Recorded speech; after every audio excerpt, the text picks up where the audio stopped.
Hello, Avatar fans, and welcome to the next episode of the Avatar Online podcast. This is going to be episode 216 of our regular shows, and we're recording this on August 9th, 2020. This is the official podcast for the fan site AvatarTheLastAirbenderOnline.com, and I'm going to be your host, Morgan Airspeed Prime.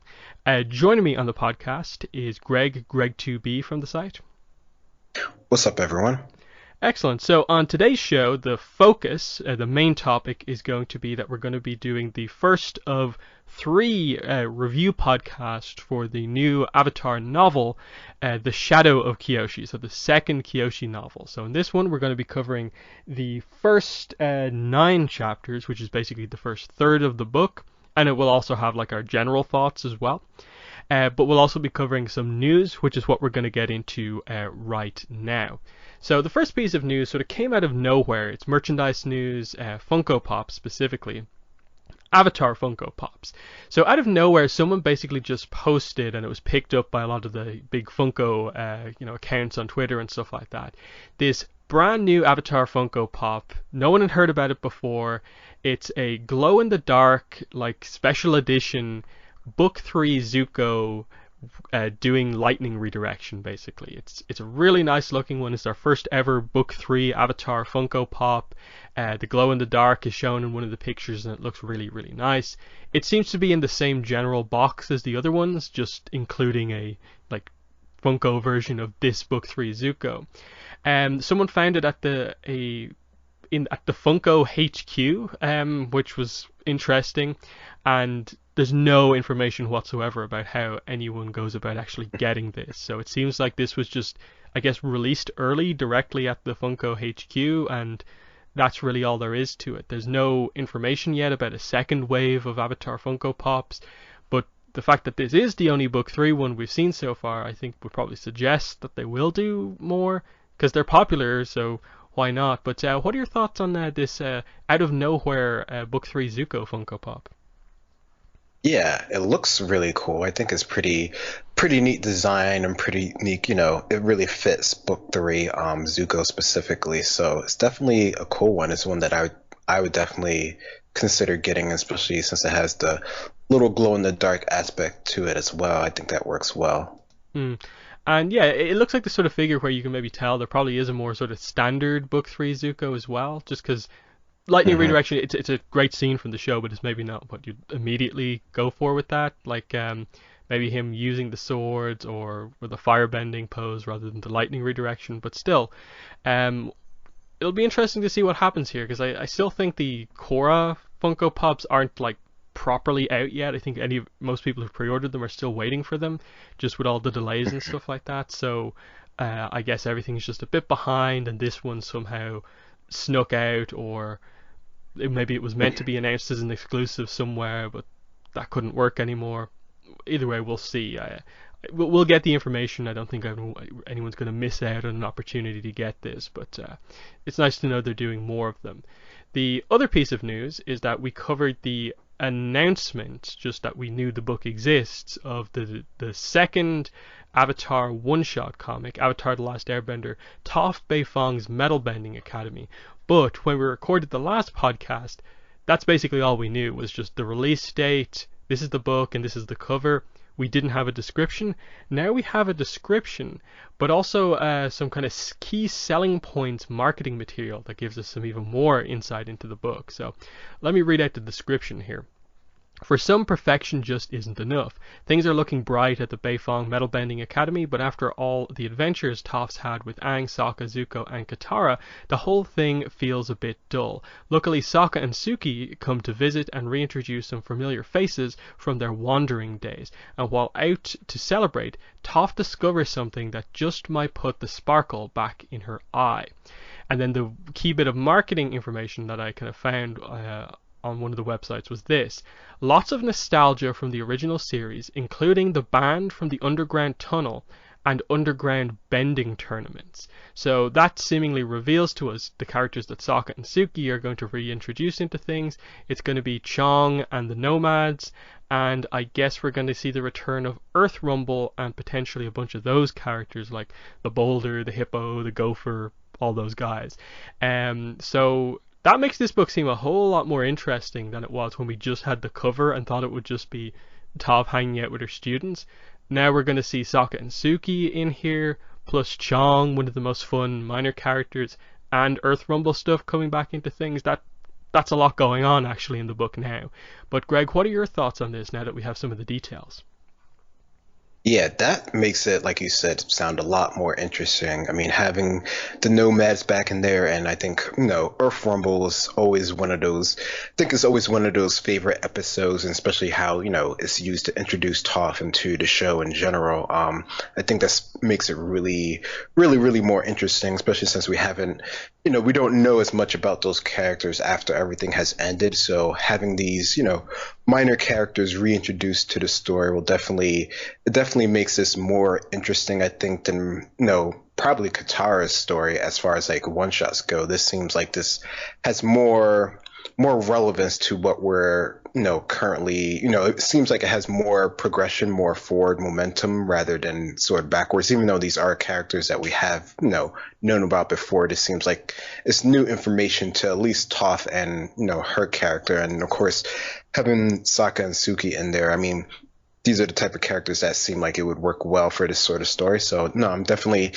makes me more interested in it than I was before, for sure. Yeah, and just in general for the one shots, I think it's better that like, oh, it's not going to be 100% Toph, that like Sokka can be in this book and Suki in more focus. Plus, it can also be like partly minor character focus as well. Whereas the Katara one does seem like all Katara, because we did get some preview pages. I don't think there's a lot to talk about with the preview pages outside of like I forgot. Yeah. outside of a little continuity error type thing, but we might actually discuss in a minute. But yeah, I like this. You just sort of wonder, like, okay, how's this going to work? I guess the nomads are going to be brought round. They'll get to interact with like Hotun, Penga, and the Dark One, and that'll be fun at the Metal Bending Academy. But then Toph, I'm guessing the thing that will put the sparkle back in her eye is realizing that Earth Rumble is on again, because that was the thing that even at her lowest point before she met the gang, being part of Earth Rumble was the thing that like she could be herself at. So this would reinvigorate her being able to do that again. So the question is it just a solo thing for Toph rejoining Earth Rumble, or might the metal bending students take part in it as well?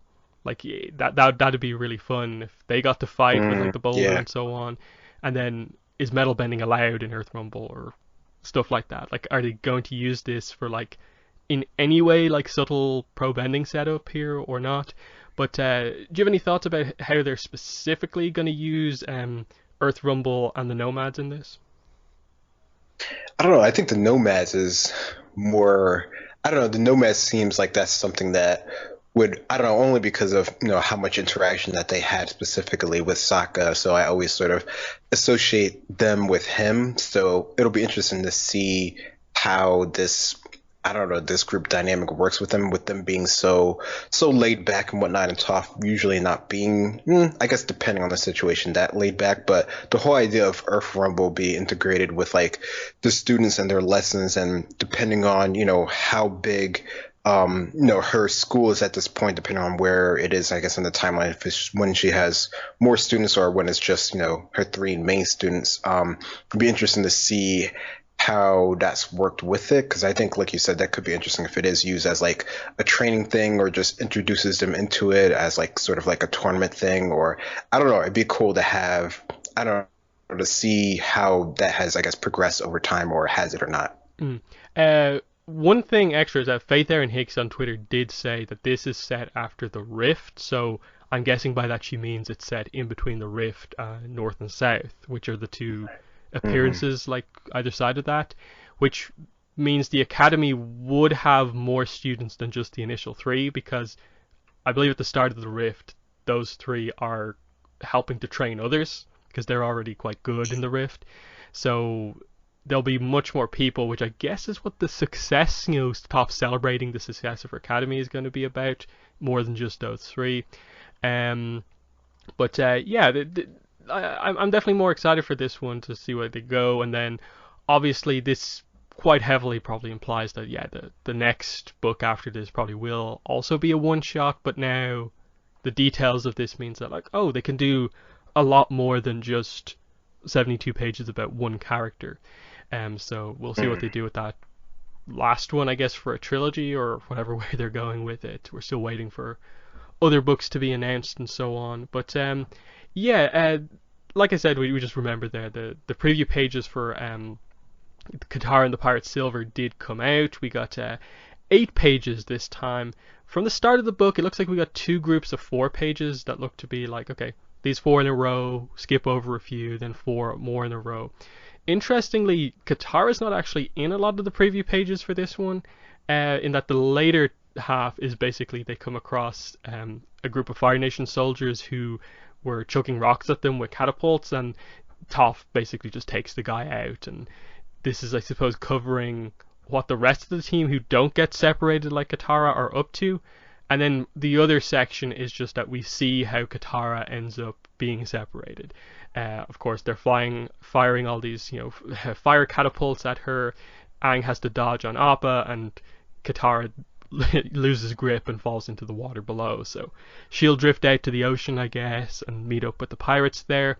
But the thing that got my attention was what was said on the first page, because it feels kind of, the dialogue's a bit weird. Toph says, Aang still learned both earth and water bending. The only real difference is that when I taught him, he learned earthbending in a day. It took him, a couple of weeks to learn waterbending.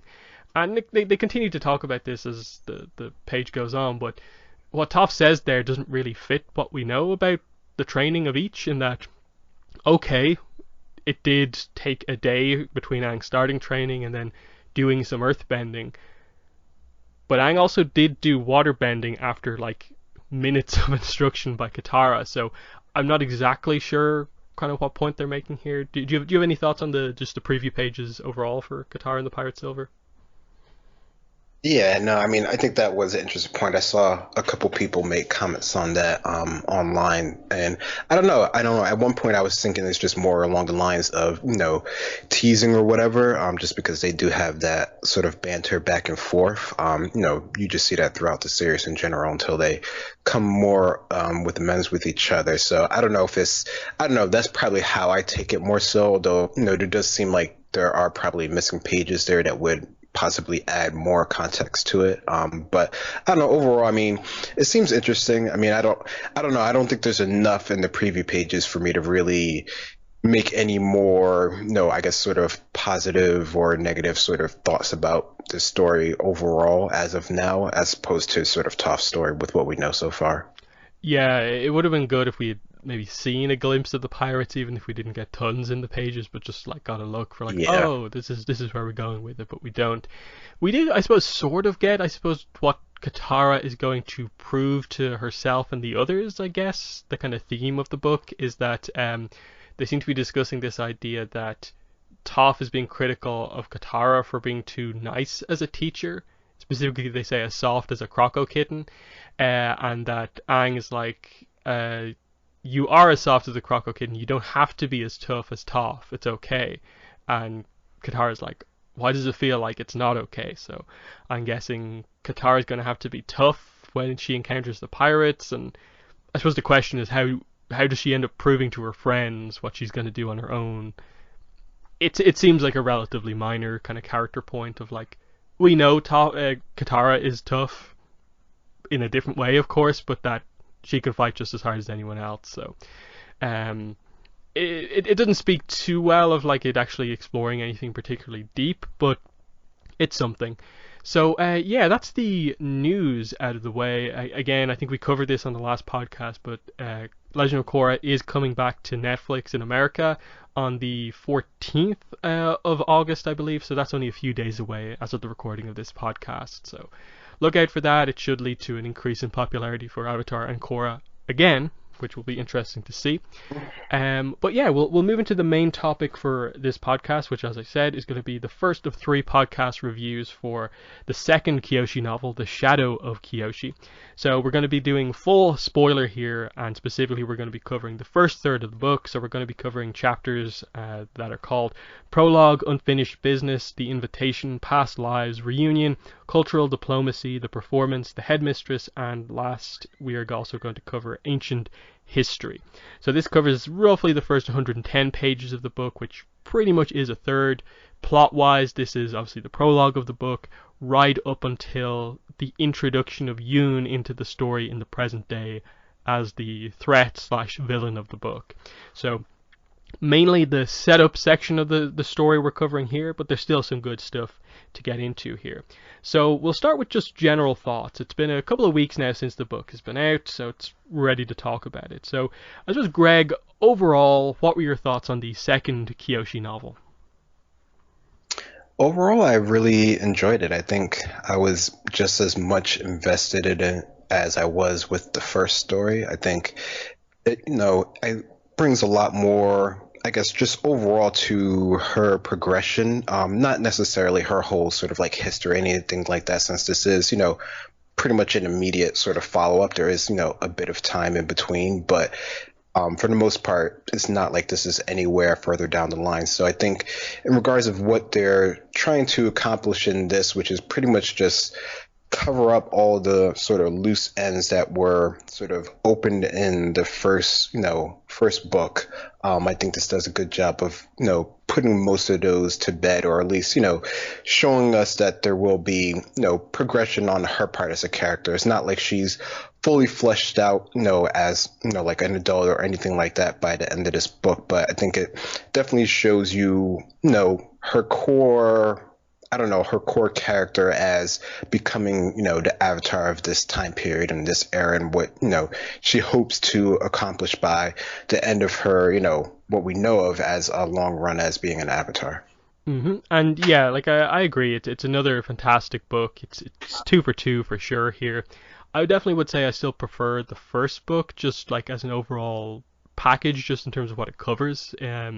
Just because a lot of this book is the plot points that stem up after the first book, but the plot points in the first book I feel are just a little bit more important overall.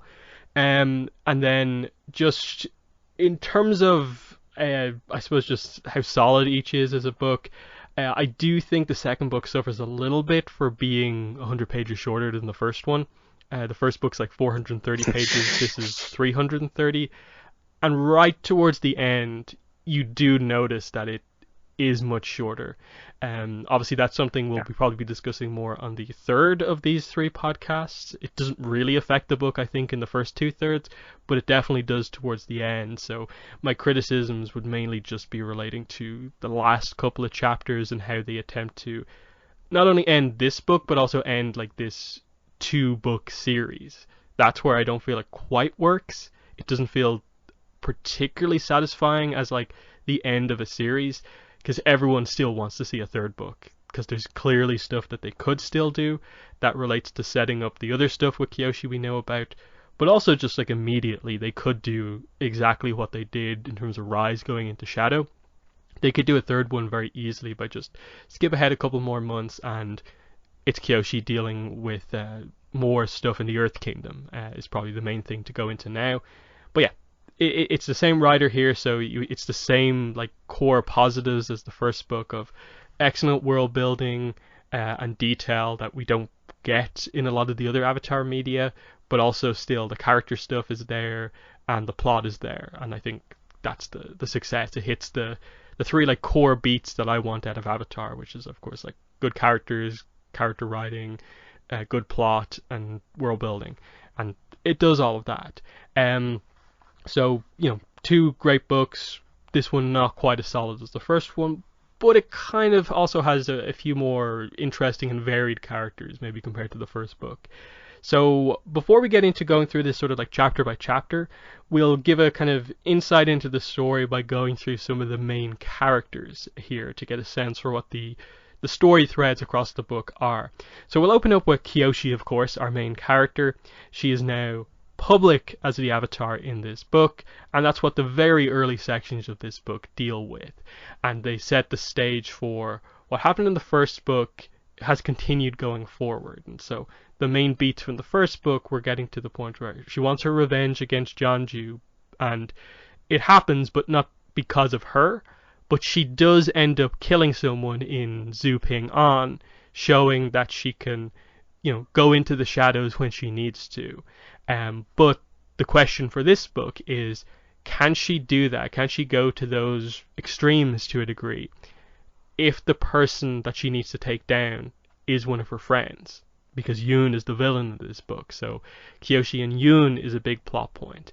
The detail section of this book is Kyoshi and politics, because she's invited to the Fire Nation. So the book heavily explores Fire Nation politics and Kyoshi having to get involved in that, and obviously that's not her style at all. And then the other thing that links into both of those is Kyoshi in the past lives, and that is she needs to connect to Karuk because Karuk has information that she needs, but we know from the first book that Kyoshi doesn't particularly like what she's heard about Karuk, so she's very reluctant and almost angry at Karuk because he's a bad avatar, and that gets in the way of her being able to easily connect to Karuk. So they're the 3 points. It's Kyoshi and Yoon, Kyoshi and politics, and Kyoshi and Karuk. And that, I think, sums up the what Kyoshi deals with in this book. But Greg, what are your kind of more general thoughts on just Kyoshi throughout this book and what she deals with? Yeah, no, I think those are probably the most important parts for her throughout this whole book. And they're all things, that she has to really sort of learn to, confront head on, and just sort of how she's going to deal with them, coming now, and then just, I guess, just sort of in general in the future. You can see, throughout the whole book how she begins to learn to deal with that. Not by any means is she perfect, especially, she has a group of people, of course, that will, talk about that, try to help her with this, but it's definitely, this is, from her, past experience up until now, she has, certain abilities that definitely can aid her in these things, and she also has sort of her core personality of how she's grown up, which definitely, gears herself to how she confronts things, which of course is just sort of a lot of the times head on, which might not necessarily be the right way to go about it, but that's something that we'll definitely get into. Mm-hmm. Next up, I suppose, kind of has to be Yoon. In this first section, we're not going to be talking about Yoon too much, just a bit at the very start and then right at the end. But he's in the book more as we go forward. But because this is more general, the Start of 3 podcast, the interesting thing with him, of course, was just that he was the big plot thread from the first book. He appears like out of nowhere right towards the end of the first book, and he is the one to kill Jeonju. In the middle of the big fight between Kyoshi and Jeonju, he just steps in and just bursts through both of their earthbending grips and kills Jeonju and leaves. And he doesn't say a word. We don't know what's going on, but there's this hint that there's an aura coming off him that something's not quite right, in addition to the fact that he put everyone in the tea shop at risk by basically collapsing the place on everyone. So Kyoshi doesn't know what to think of him. We as the audience don't really know what to think of him. And then this book is all about giving us those answers, and I suppose telling the audience a decent amount of that, but then it's about what Kyoshi does and doesn't know. And I suppose the lies she's almost telling herself about, no, he's still our friend, and if he is bad, it's because of the spirit, it's because of Glowworm. And it's about Kyoshi, being able to accept what's happening in the present, and not just he was my friend in the past, accepting that people can change and that sometimes you can't fully get them back. And that's, obviously relates to what I said with Kyoshi from before, but that's what we get explored with Yoon, why he is so angry about what happened and the specifics of how he survives being fed to Glowworm. But what are your thoughts on Yoon in this book? Yeah, I think that's definitely the most, probably intriguing part of his character in general, just sort of his I guess realization of his place in the world post being, considered the false avatar, which, they go through out this whole book sort of going back and forth with seeing and, seeing, I guess, Kyoshi's specific, reaction to hearing that. But yeah, him as a character, I think is definitely interesting. Him in regards to the spirit world, I think there's a lot that we learn through him, about the spirit world and how a different thing works, especially in, I guess, sort of the second, the third, and the third part of the book. We'll get into a lot of that, which I think is definitely one of the more, I guess, interesting parts to me of this book and how they go about telling us that sort of new information. But yeah, Yoon definitely is a interesting sort of villain that we have here. Yeah, and just with final thing with Yoon, it is interesting how they tell us that, in that we get a special prologue that we're going to get into here, but then there's interlude chapters. There's not many of them, but there are specific chapters where it's not part of the flow of the present day story, but we cut back to the past, and the prologue stems into the first interlude and then continues on into the second one. And they're the things that give us the answers to the mysteries surrounding Yoon, even though you meet him in the present day, sort of like before all of these things. So they're organized quite well to reveal information at key times. But the last of our, I suppose, trio of teenage characters here is Rangi, who does return into the book.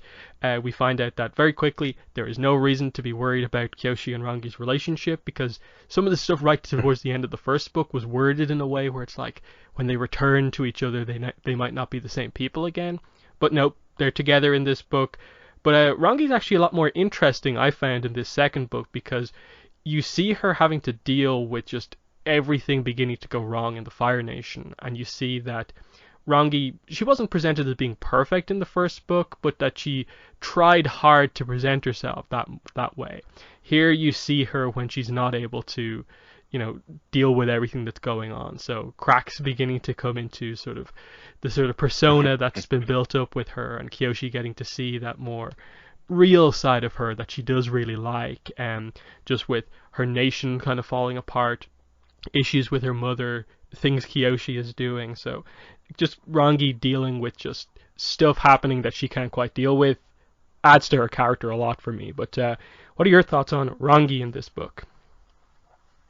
Yeah, they definitely do a lot to sort of, I guess, humanize her a bit more in this, which I don't know. I felt like they did do a good job of that in the first one, because she was, putting the whole idea of her sort of running with the Dao Fei is pretty much, for her character and her sort of strict upbringing, as we have learned, that definitely would be out of her element for sure. But it seems like she adapted to that better than what we see in this book, where she's back in her home nation, which is closer to what she should know. But there's a lot of different, seems like there's more variables now with her in her home nation than she might have had before. So it's interesting to see her, as you mentioned, deal with everything with Kyoshi, with her mother, and then when Yoon comes into the picture. So she does a good bit in this one of just sort of explaining things to Kyoshi, which is interesting to see. And she even makes mention of things not necessarily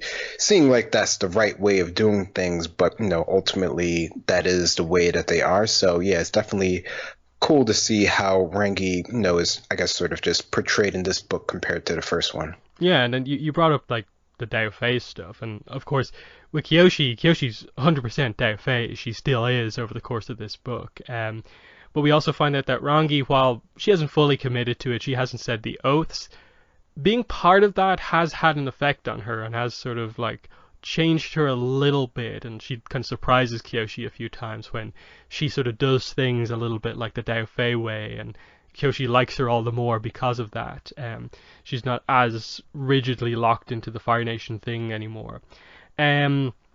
Next, I suppose we'll go into Jinpa a little bit here. He's not really in the grand scheme of the book like a particularly like focused on character, but he's there throughout a lot of the book. He is basically Kyoshi's secretary as the Avatar, to just organize like where she's going, her letters and stuff like that.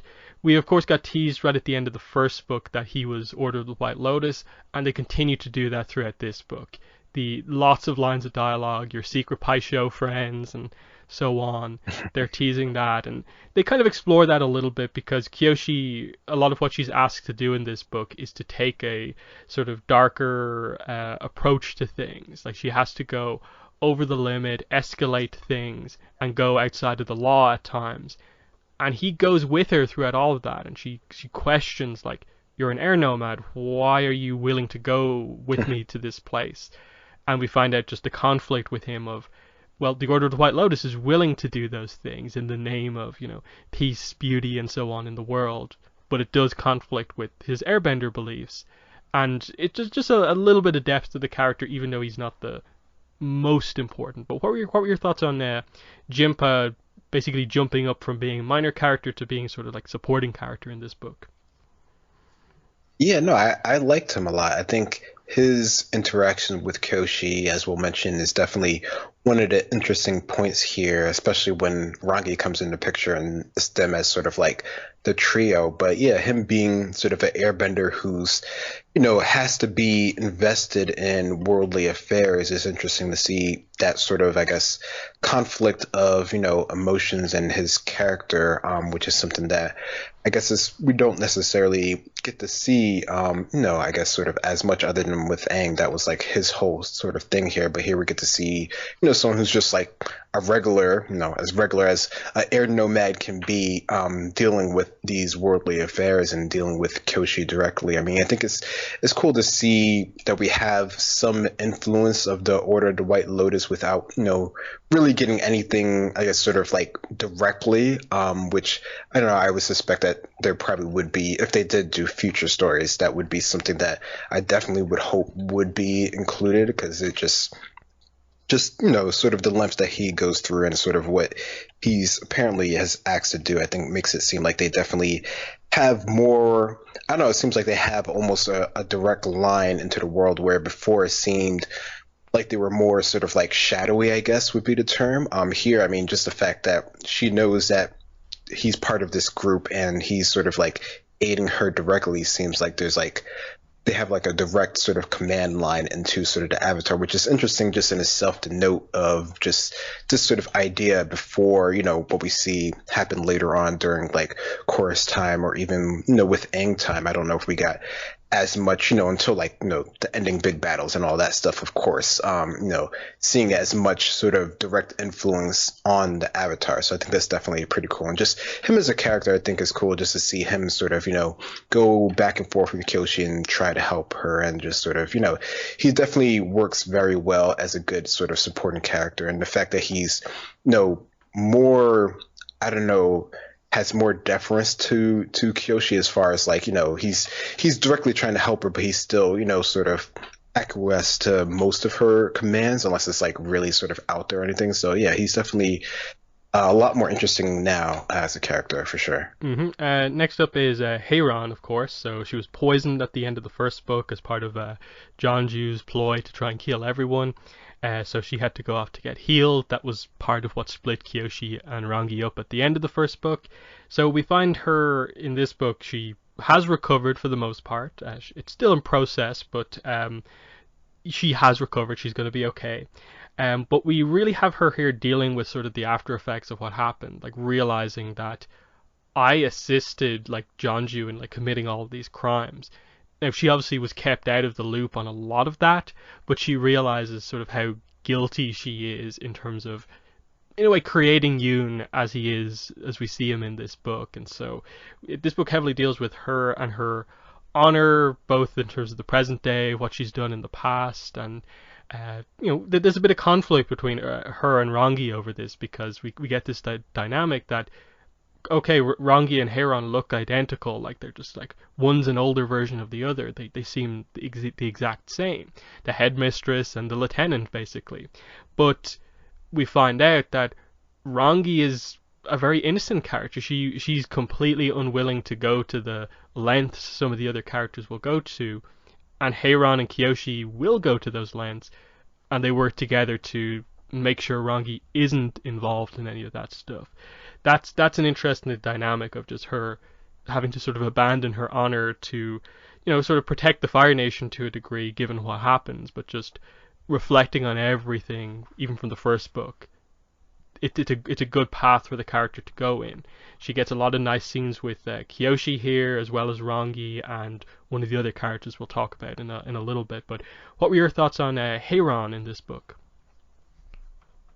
Yeah, I think, they definitely add a good bit to her character here. Just seeing her interactions with, I guess, the core group now, as well as, the Fire Lord, and what she has to go through to, save face and keep her honor. I think there's definitely a lot of, for, an older character that we would think would be more sort of like, I guess, sort of set in their ways.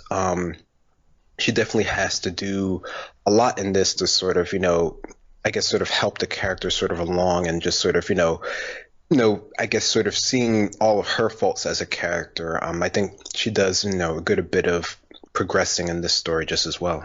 Mm-hmm. And the person who heals Heiran actually joins us on this adventure as well, and that is Atuat, who is revealed to be this amazing female waterbender healer, the best in the entire world. Her characterization is basically that she's good at healing and she absolutely knows it. She is extremely arrogant and loves getting praise, but she can back it up. And she has a lot of fun with Heiran because she's not this like super strict doctor. She's just like, oh, if you want to have a drink, go for it. I can heal you if something bad happens, which is quite fun. Just the arrogant healer, kind of almost has like almost a bit of a kind of god complex that she's so confident in her abilities to do anything. But they also get across this idea that Atuat and Heiran kind of almost, they form this friendship. So Atuat is kind of a bit crazy and wild, and she brings a little bit more fun out of Heiran during the lighter moments in this book. And then the other dynamic with her is that because she's a healer, we also find that Kyoshi is trying to learn healing, so that dynamic comes into play as well, of like, I need to learn from you to get my healing up to the right level. But that's more of a thing much later in the book. But they're the core two dynamics with Atuat. It's Heiran and Kyoshi are the characters she's involved with. But what are your thoughts on Atuat? Yeah, I think that's having her in here as a waterbender, which is, she's obviously pretty far away from the Water Nation, the Water Tribes at this point. But I don't know, I think it was interesting just to see her dynamic with Heiran. I think that sort of newfound friendship, and sort of like, how, they're almost sort of like on the same level, but because one is taking care of the other one, Heiran, kind of relents, which sometimes, sort of makes some things worse or better, depending on what's sort of going on. But yeah, with the whole idea with her being such an amazing waterbender healer, and, she makes specific note of her not being able to learn any sort of bending, any sort of like combat skills, but, her powers and her abilities in waterbending would be, on par with any of the strongest sort of, waterbending, guys that can do any sort of the combat skills, especially with how she's able to sort of bring people back from the brink of death. I think makes her a very interesting character. Mm-hmm. Next up, Fire Lord Zoryu. So we get to meet the Fire Lord during this era. Zoryu is his name. He is a relatively young Fire Lord. I don't think they give an exact age, but I guess like early 20s is my take on it. And he's very interesting because they present him as being this very ineffective leader. Things are going wrong in the Fire Nation. Crops aren't doing well. It seems like he's just getting an unlucky run as the Fire Lord. His father's era was fantastic and everything was growing fine. Not so much right now. And so people are blaming him. The other clans in the Fire Nation are rising up against him, and he has no real way to oppose it because he doesn't seem to have any political, acumen at all. And so he's just reacting to what happens here. And so his like invitation to Kyoshi is to try and show some sense of power, that I can get the Avatar to come over and help us out. And throughout most of the book, this is the character. It's just this weak Fire Lord who Kyoshi is sort of, forced to help because she doesn't want the Fire Nation to come into conflict, so it's safer to keep the current guy in power than anything else happening. And then right towards the end of the book, there's just a sudden turn for the character that takes everyone by surprise. Audience, Kyoshi, everyone, I suppose even him to a degree. He finally makes a move in the book, and that sets up the entire like back half of the story. Um, so in that sense, like it's a very long term character arc here, in that you know exactly who he is for like 90% of the book, but then it completely changes in the last half. But what are your thoughts on Fire Lord Zoryu? Yeah, yeah, no, him as a Fire Lord is definitely interesting because, like you said, it seems like, he could be, like the first Fire Lord other than Zuko that you might actually, not sort of hate. But then he does, such a twist at the end where it seems like it's almost like, was he faking his early sort of like character sort of like traits that he had when he was sort of definitely didn't seem like he was meant for the position that he was in, but I guess, in one way or another he sort of grew into it for better or worse. So yeah, no, seeing the Fire Lord of this time, as well as I think just sort of learning, I guess, sort of more history of the Fire Nation in general, which I think a lot of different parts of this we've, learned bits and pieces over time. So it's nothing that, if you're following sort of, the show in general, that you probably haven't sort of pieced together. But I think the way that they go about sort of explaining here with the Fire Lord and probably the next character we're going to talk about, I think it makes it all the more sort of, I don't know, just cooler how they're sort of showing us the history here and how this is going to mold, the Fire Nation for, generations to come, as, we kind of already know from seeing ATLA and Korra. Mm-hmm. Next up is, I suppose, Zoryu's sort of opposition here. Why Kyoshi is needed, what the threat to the Fire Nation is, and that is Zoryu's half brother, I guess here, and his name is Chaejin. And I suppose also we'll group this in together with Chaejin's mother, who is Lady Huazo. And so these two end up being the main members, the leaders of the Sawan clan, which is the clan that is trying to sort of take the throne back to their side of things. So I suppose brief explanation is in order here with regards to like how this ends up working out. Zoryu is actually the younger brother, but he is the son of the Fire Lady, whereas Chaejin is the son of Huazo, who got pregnant before she was married at all. So what ended up happening was that Zoryu's father never married her, but he was forced into this situation where like everyone knows about this, so I have to include him as part of the family, but he can't be part of the line of succession. So this creates this sort of kind of power imbalance type thing of the Sawan clan is actually doing very well, much better than the Kyoso clan, which is the actual Fire Ladies clan, the clan that basically Zoryu supports. What's going to happen here? Because it seems like Chaejin is presented as actually being better politically. Huazo especially is presented as being very good politically and would have been the ideal Fire Lady to have. But because of Fire Nation politics, clan politics, of at the time the changing of like which clans are in power, the high ups, the sages and stuff like that were making decisions, and Huazo ended up losing out, her son ended up losing out, and Zoryu ends up as the Fire Lord. It's an interesting dynamic, but what were your thoughts on I suppose the Sawan clan here, Chaejin and Huazo? Yeah, I think this definitely adds. I mean, this is, I don't want to say it's sort of typical, but this is sort of like what would happen in this sort of reign of, kings and sort of their sort of, I don't know, just sort of history of their reigns of, just sort of there being, other women in their sort of lives that they can't necessarily, have them as queens, but they have them on the side. So it's interesting to see, how this plays out into the Avatar world and sort of how they sort of, no, I don't know. It almost seemed like Zoryu thought that, sort of when he would come back, that they would sort of be, more together. But of course, that doesn't sort of always work out that way. So seeing Chaejin as a character, as sort of like, more of the more sort of, I guess, normal sort of villain who's not, he's not trying to sort of like bring the end of the world or anything per se. Although if he were to get his way, it might still cause a lot of destruction. But just sort of seeing this sort of, other side of the Fire Nation royal family and how they're sort of trying to get in with, what they deem as their sort of birthright. Mm-hmm. Yeah, and I suppose there's some comparison here with, like, I suppose what happened to Huazo and Cheijin and Yoon with regards to like them both being sort of like victim of politics and everything going on. One on the Earth Kingdom side of things with what Jeonju and Lu did, and the other with Fire Nation and its clan issues.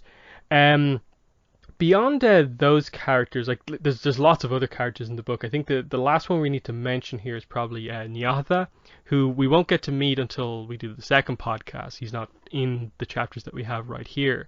But he's a very interesting character because they reveal that he is another one of Avatar Kuruk's friends. He was actually his lone companion on these sort of spirit world excursions as we begin to sort of get into. So this was the only guy kind of knowledgeable about the stuff that happened like later on in Kuruk's life, during the time his other companions sort of separated themselves from him.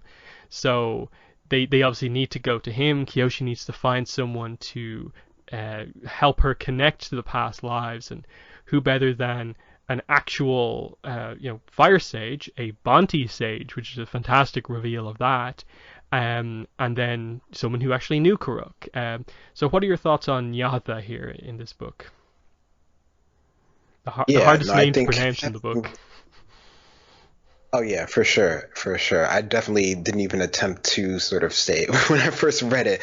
But yeah, no, I think the fact that he's a Bonti fire sage, which just sort of adds so much because, it integrates with what we know from Chorus time and sort of, during Aang's time, and just, I don't know, I like that sort of, spiritual guide character from the Fire Nation, which typically we don't think up until, sort of more recently as being as spiritually sort of inclined. I think it's definitely a very, very cool thing to add to this story. I wish there was maybe sort of more that could be held from that, which would be cool for like sort of future readings. But yeah, no, that was definitely a spotlight or highlight moment for me when that came to pass in the story. Because they also highlight Nyatha as also sort of being a victim of sort of clan politics as well. That he's from the Bonti tribe, which is a tribe that is actually spiritual. They are the tribe that know the most about spiritual matters in the entire world.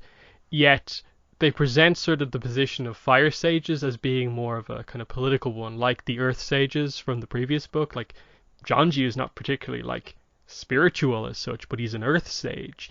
And then that's what they sort of imply about a lot of the other fire sages, is that it's just more of a high up political position, more so than it necessarily being about being the most spiritual person. And it's kind of funny that Nyatha is deeply spiritual, but ends up kind of, when he helps her, having none of the sort of like pomp and circumstance you expect with regards to spirituality. He's very much just like, we do this, this will happen, these are the rules of sort of how spirituality works. And he's not talking about like, oh, respect the spirits that much. And in fact, given that he's sort of fallen from grace, is actually, running a sort of fake spirit vision business in this town. So there's a lot of fun stuff with him. Like we probably could and maybe should talk about Avatar Kuruk, but I think with his stuff, like when we get to the chapters that will focus on him, like they're just about him. So we learn a lot about Kuruk in this book. It's fantastic. Completely changes what we know about the character, but we'll save that until we get to him. That's like the highlight of the book. So they're most of the characters, and that's like, it gives you a sense for sort of how things play out. That Kyoshi's going to need to find the Fire Sage to get information on how to contact Kuruk.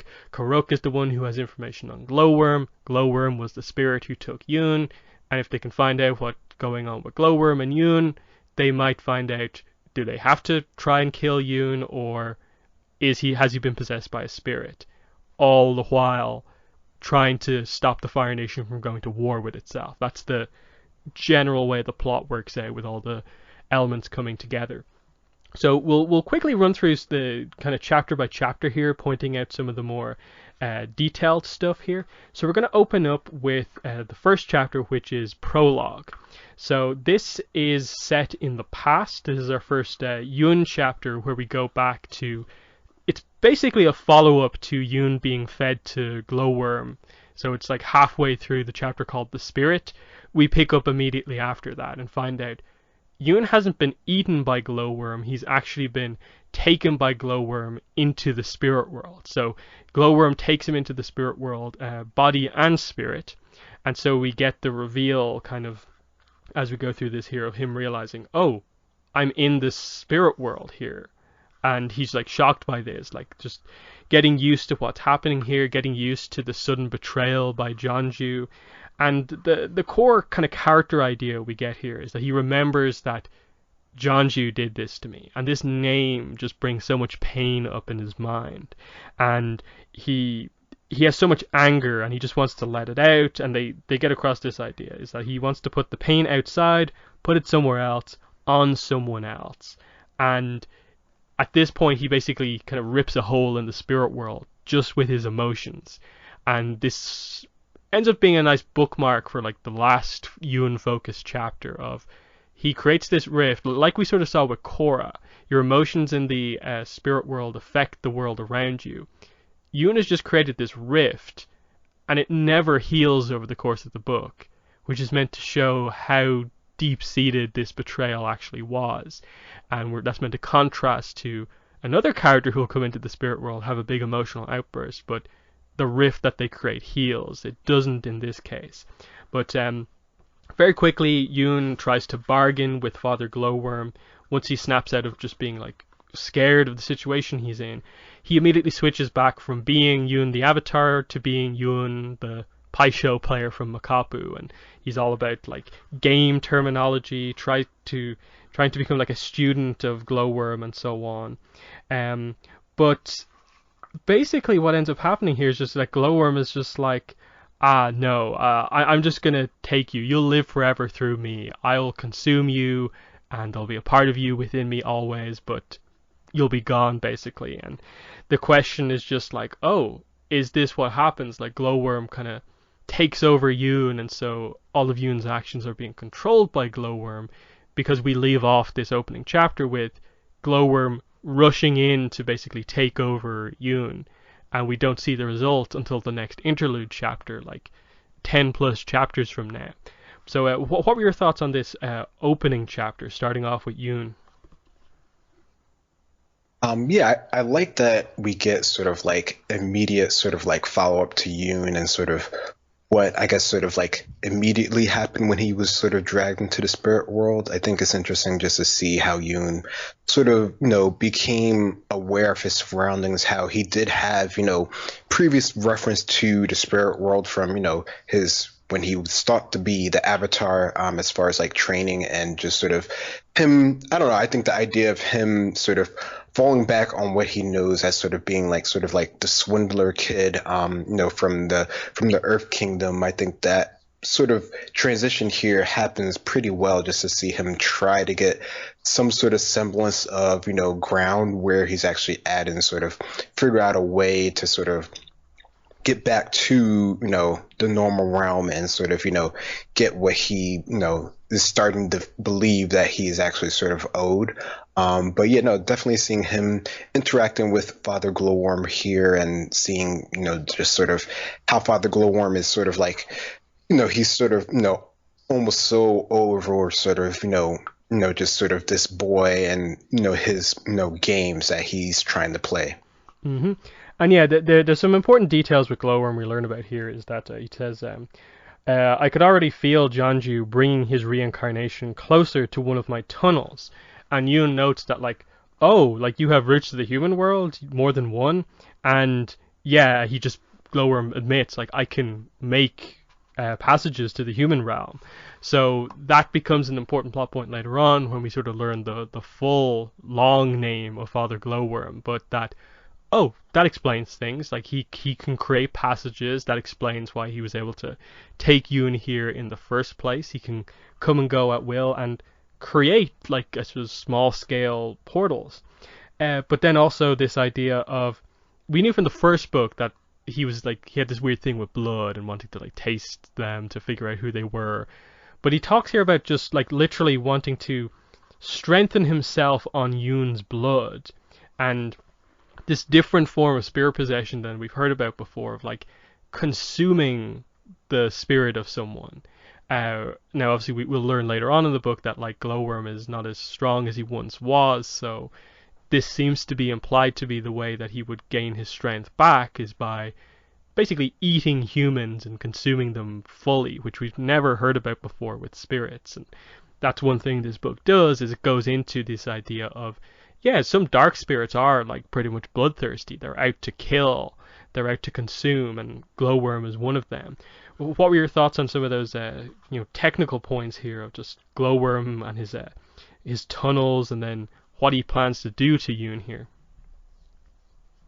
Yeah, no, I think that's definitely very intriguing how we're sort of explained just sort of the way that he wishes to sort of consume Yoon to sort of get his full strength behind him, and sort of, what eventually happens later on as far as who's actually consumed. I think it definitely adds a lot more, it makes it, I guess sort of, I don't know, in some sort of way, just sort of, sort of humanizes the spirits in general, just sort of brings more dynamic into them as character. Even, Father Glowworm, who, I guess, we're considering sort of more of a dark spirit at this point, but he has a lot more character to him than what we sort of typically think from sort of a dark spirit that's just sort of, possessed and overcome with the darkness and just sort of trying to sort of take over things. Father Glowworm, he definitely has history with the Avatar specifically, of course, and that sort of it feels like it's, skewed his way of sort of thinking and sort of what he actually sort of wants to do, and just, the idea that he's not at his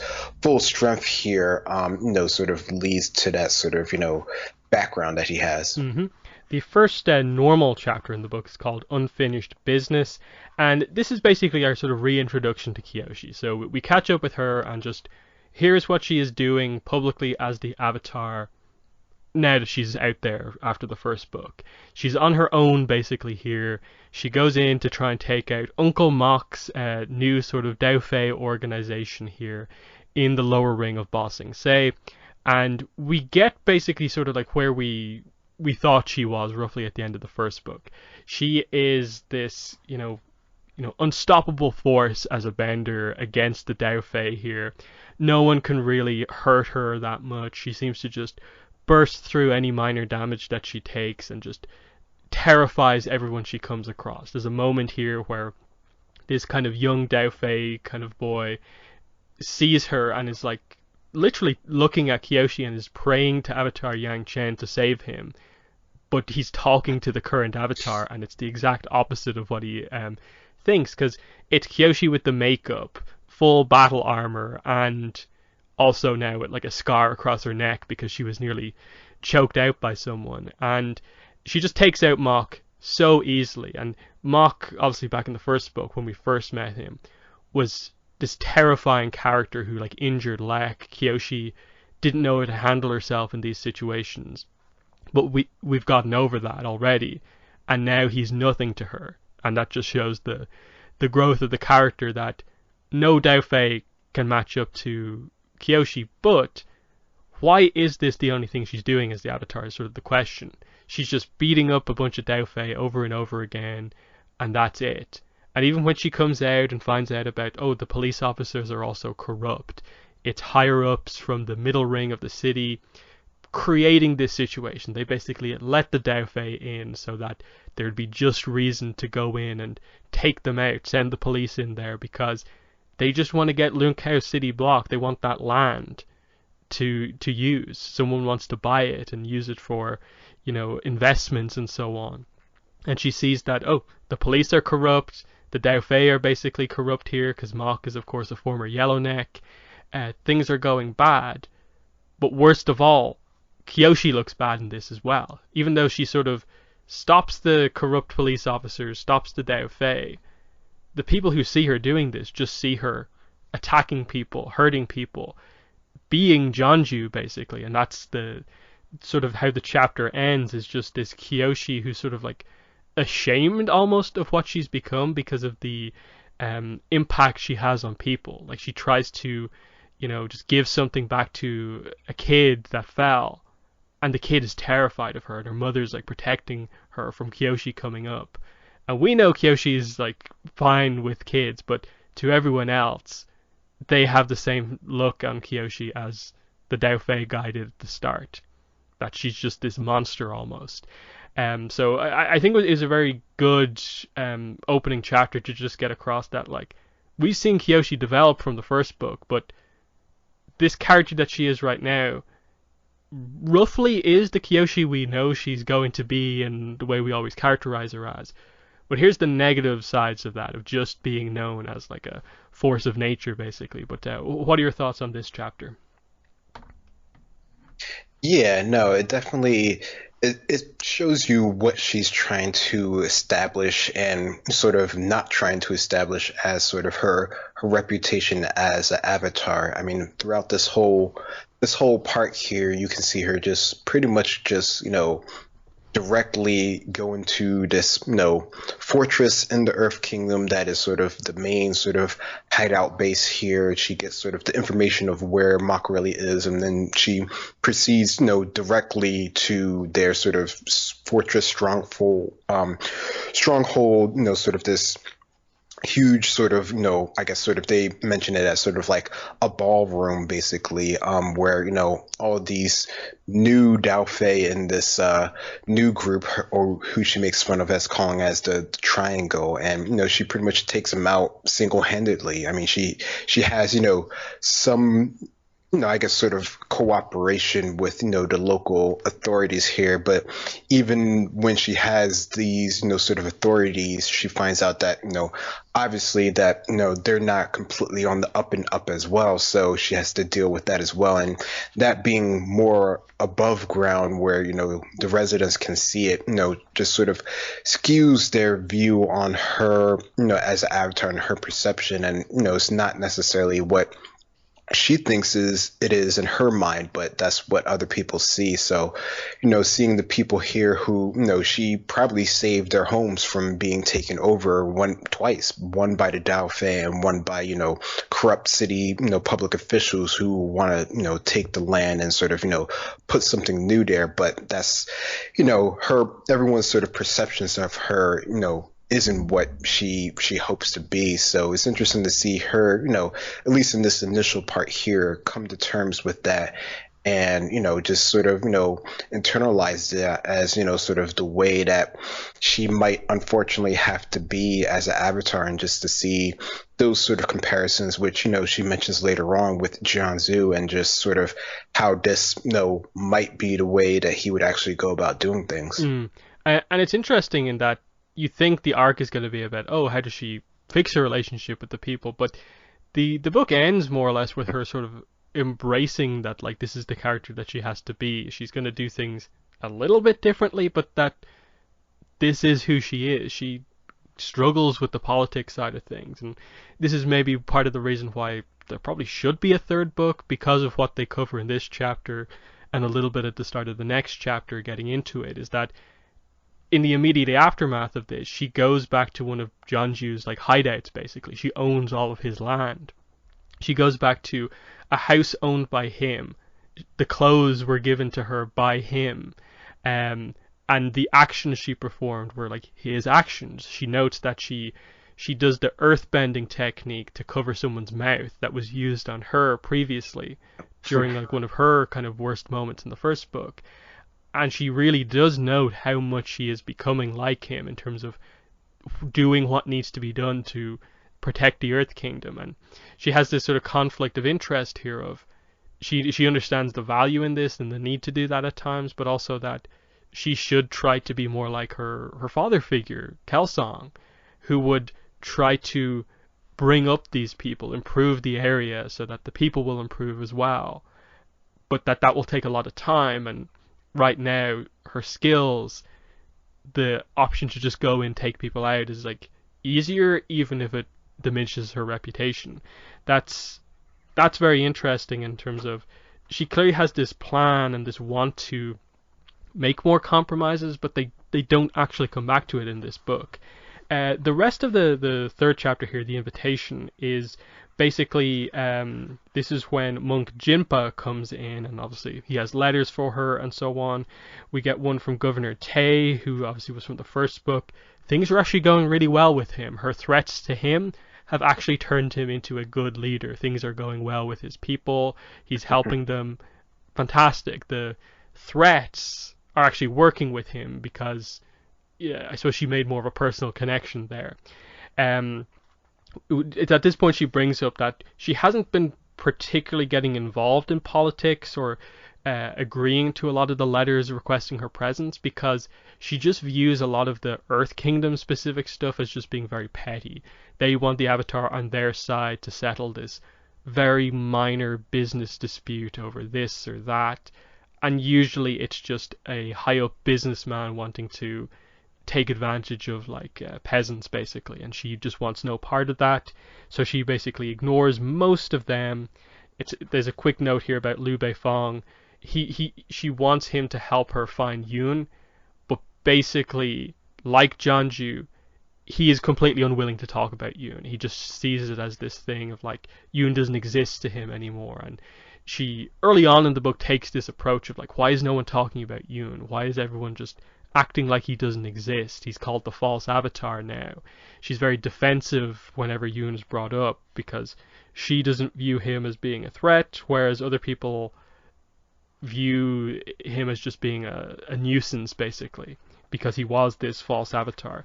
But this is when the invitation to the Fire Nation comes in, and basically it's just he wants her there for a reason. The reason isn't really given at this point, but that this is something she has to attend. She has to get involved in politics finally, and she's going here. It's going to be on a holiday, so that's good as well. And the thing that really makes her decide to go, though, is that she attached to this message is also news that Heiron and Rangi have returned from the Northern Water Tribe, which is a fun little thing here. We find out that they've returned from Agna Kel-A, which is the name of the capital of the Northern Water Tribe. So some nice details here as well. And yeah, it's just that Kyoshi is happy because, okay, I'm going to have to meet the Fire Lord, but I'll get to see Rangi again. And that's what's kind of really driving her at this point. So that's the importance of this chapter. So what are your thoughts on this one, the invitation? Yeah, I think in this one, getting the sort of backstory of how, Kyoshi has been, attempting to deal with sort of, her newfound avatarhood, how, she's pretty much just going into battle at this point. She's not really sort of, trying to, I guess, sort of interact with people on sort of their level. She's just going for things that she knows in her heart is wrong, which, is, one way to go about it. But, as Jinpa, mentions numerous times, that's not the only thing that the avatar has to do.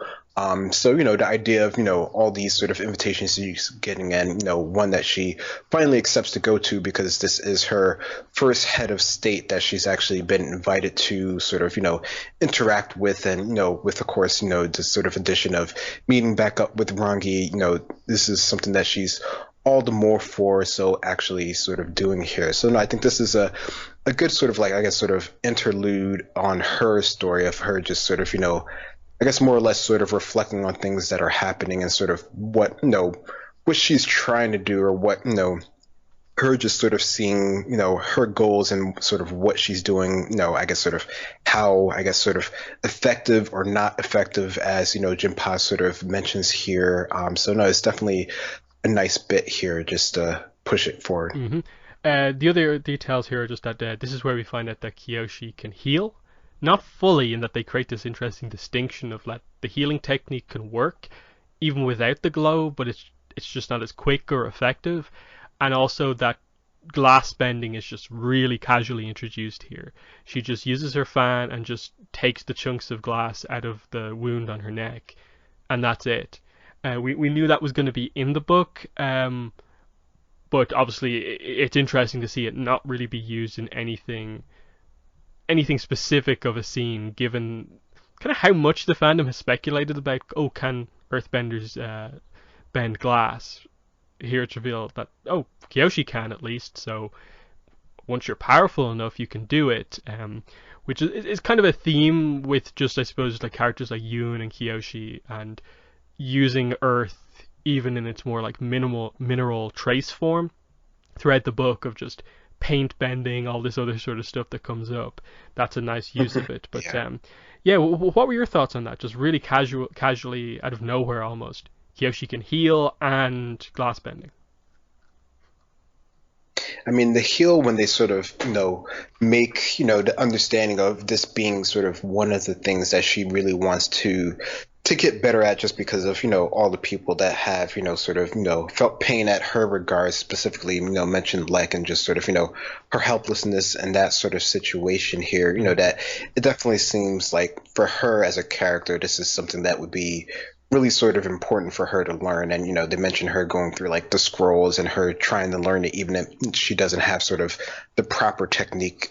So when she does get some training on it later on, it's really cool to see. And yeah, the glass bending, yeah, they did mention it really sort of casual. I mean, I guess I don't know, it's interesting. I mean, I guess it doesn't seem to me like it would be such a huge sort of surprise just because of the elements that do compose of glass. I don't know in general, but I guess the fact that we just have never really seen it used in any sort of way at all, as far as I can think of. Just as to I guess the uniqueness of it, but it definitely seems like it's just more of like a skill thing rather than it being sort of like a secret type of thing, or at least I don't know. Maybe that's just the feel that I get from it, and especially with like Ewan and what he does later on. It seems like it's more of like a bending sort of prowess type thing rather than a secret technique per se, as opposed to like lightning bending or something like that, where it's like mega rare. But it probably, I would suspect it probably doesn't happen that often. Like you need to be skilled enough to do it. But I don't know, maybe it's just sort of a power thing. Because I mean, the idea that they can get to this sort of like refined level of earth bending does make you sort of think, why isn't sort of like metal bending ish sort of a thing that might have been done earlier on, or maybe it was and we just don't sort of know it. I mean, this it's just sort of like one of those sort of story things that it could just come up when it's actually sort of important to actually sort of tell or whatever, something along those lines. But it's definitely pretty cool. It'd be cool to see it be used in other ways for sure. Yeah, I think reflecting on it, it's one of those glass bending is one of those techniques where when you think about it, okay, you need to be powerful to do it because you're dealing more with like trace elements, trace parts of Earth. So and then just in general, like, why would you specifically want to bend glass over just Earth when basically glass is just, I suppose, fragile Earth? Like you're not getting any benefit necessarily out of specifically bending glass over Earth, because you can still crack it up, make fragments and stuff like that, and arguably you'll do just as much damage with sharp fragments of Earth as you will with glass. So outside of like sort of some craftsman earthbender who specifically focuses on glass bending for artistic reasons, like there's no real benefit as such to it in terms of like, oh, I'll make a shield out of glass, ignoring the earth and the ground. Like it's just it's one of those things where like, yeah, how would it really be used all that effectively? I suppose from more of a sort of assassination point of view, like I suppose there's maybe a sense for like, if you do it really delicately, you can do like cut holes in glass without making a sound or something like that. But they're very, very specialized uses. But it exists now. I think that's the thing with this book. It's just that like we didn't know it could be done before. Now we know it can be, and because it was introduced so casually, it's not, like you say, it's not a lava bending technique where you have to be born with it. It just seems like if you train at it, you'll probably be able to glass bend if you want to. Next up, the next chapter is Past Lives, and reading this for the first time, I was like, oh, is this where we get the corrupt backstory? But no, they tease it out. We don't get it here. We don't even get it the next time. It's like we have to wait a bunch of chapters to finally get it. But there's some nice teases here. So they're immediately on their way, Jinpa and Kyoshi, to the Fire Nation. We do get some nice details of just Jinpa's bison Yin Yang, just mentioning that like, oh, it only has 5 feet because as a calf it had been attacked by a predator and lost a leg. So he sort of flies slightly like off center. So the flight path is a bit like all over the place. That's just a fun little detail, that it's not just Jinpa has a bison, it's a normal bison. There's something a little bit different about Yin Yang. There's a bit of character to him. But yeah, then he points out that like, oh, do you want to stop? There's a small island up here where Yang Chen is said to have performed her first act of water bending. And over the course of this chapter, we gradually learn that, oh, this is the like sunken atoll island that was talked about in the first book between, I think it was Jonju, Yoon, and Kyoshi, as they made their way to Glowworm. Like they passed over this place, and Jonju just noted that, like, oh, Kyoshi, Karuk used the Avatar state here and sunk this island, basically. And so this is used as this further reason why Kyoshi does not want to talk to Karuk. That she sees him as just being this deeply flawed character, a terrible avatar. Everyone always tries to make excuses for him, and now he sunk this island that had significance to Yang Chen, one of the best avatars. That this spiritual island where she first learned to waterbend isn't gone because Karuk went too far with the avatar state. But the core of this chapter is that she falls off the bison as she's called by Karuk and falls into the water like just above this island, and she basically makes a connection with Karuk and sort of sees him in the water, and they note like because she's communicating with a water avatar, the connection is quite strong in water, and he tries to talk to her like, need your help too, you must, I can't, it can pass, and Jinpa is the one to pull her out of the water. Now later on we find out that she probably would have made a connection with Karuk here if she was just left in the water, but of course to everyone else it looks like she's drowning, so we'll return to this place again to get the full vision, but it's just a nice tease of like, we get nothing here, but it's a setup for later on. And this is when like she brings up that like she's actually had like very minor communications with Karuk a lot of the time, because we know from her training with Lao Ge that she is actually very good at being spiritual. Like she has the whole like chakra control stuff down. She can do the technique to keep herself like alive as long as she wants.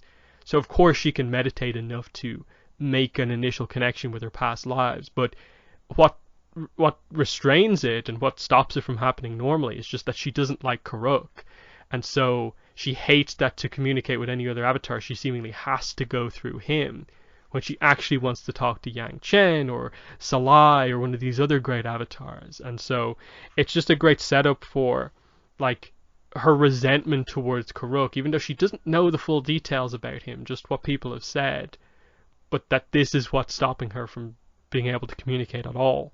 But what were your thoughts on this more teasy chapter here about the connection to Karuk? Yeah, it definitely is more of a setup as far as, her gaining her ability to actually communicate with her past avatars and specifically Karuk here. And yeah, I mean, I know it's interesting that she does have such a resentment just basically on sort of hearsay per se. She doesn't know anything, directly, but I don't know, I feel like, I don't know, maybe she is being too harsh, but there's not a lot of information for her to go on, because anyone who, she actually knows, as far as we know up until this point, the people that were the most close with him, and, most of their opinions so far of him have not been very sort of favorable, even if they haven't given sort of any of the direct details that we do learn later on in this book, as far as, different things that Kruk went through, and sort of, even from, the stuff that wasn't, he wasn't hiding, the stuff that people did see, she wasn't even told any of those specific details.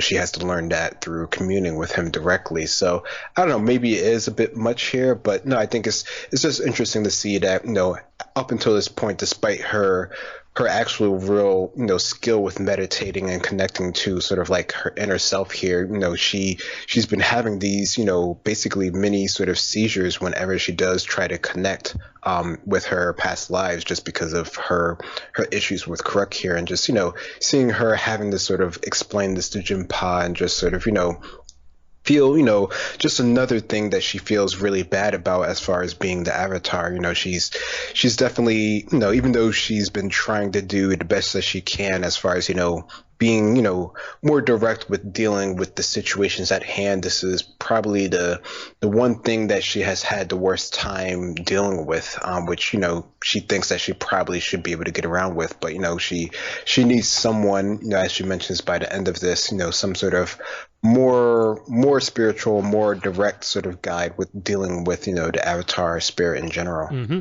And this is the chapter where we get our only real mention of Avatar Salai in this book. He was mentioned by name in the first book, and I got the book early, so everyone was asking me questions like, "Tell me about Salai. What do we learn about Salai? You know, give me the backstory in Avatar Salai." And I kind of had to just be like, "We don't learn anything really about him." In terms of the line here is Kyoshi had tried reaching out to previous generations of the cycle by meditating in the sacred places of the Southern Air Temple, wayside shrines of the Earth Kingdom dedicated to great avatars like Yang Chen and Salai, spots of natural beauty atop mountains and next to flowing rivers. And the idea that she hasn't made these connections. The thing is, like, across both of these books, like, I don't even think we learn officially like the gender if Salai is a guy or a girl, just because of how he's referred to is just like is typically as like Yang Chen and Salai as being great avatars. And I know a lot of people are taking it as the way this is worded is like, okay, he's talking about Yang Chen, an air avatar, and then in the line before they mention Southern Air Temples and Earth Kingdom shrines. So Air Temples for Yang Chen, Earth Kingdom shrines for Salai. Salai is an Earth Kingdom avatar. Yes, confirmed. But I don't think that is full confirmation just because we know from the Rift that there are shrines to Yang Chen that are like Earth Kingdom focused as well. And especially Yang Chen of all the avatars seems to be widely respected completely around the world. Yeah. Hence why like an Earth Kingdom Dao Fei guy would be like, Yang Chen save me from this devil in front of me. So what are your thoughts on that? Or just Salai and the fact that like they do newly introduce this named avatar, but they don't really give us any specific details on him. Yeah, I don't know. I mean, there's, like you said, there's not really much to this former Avatar.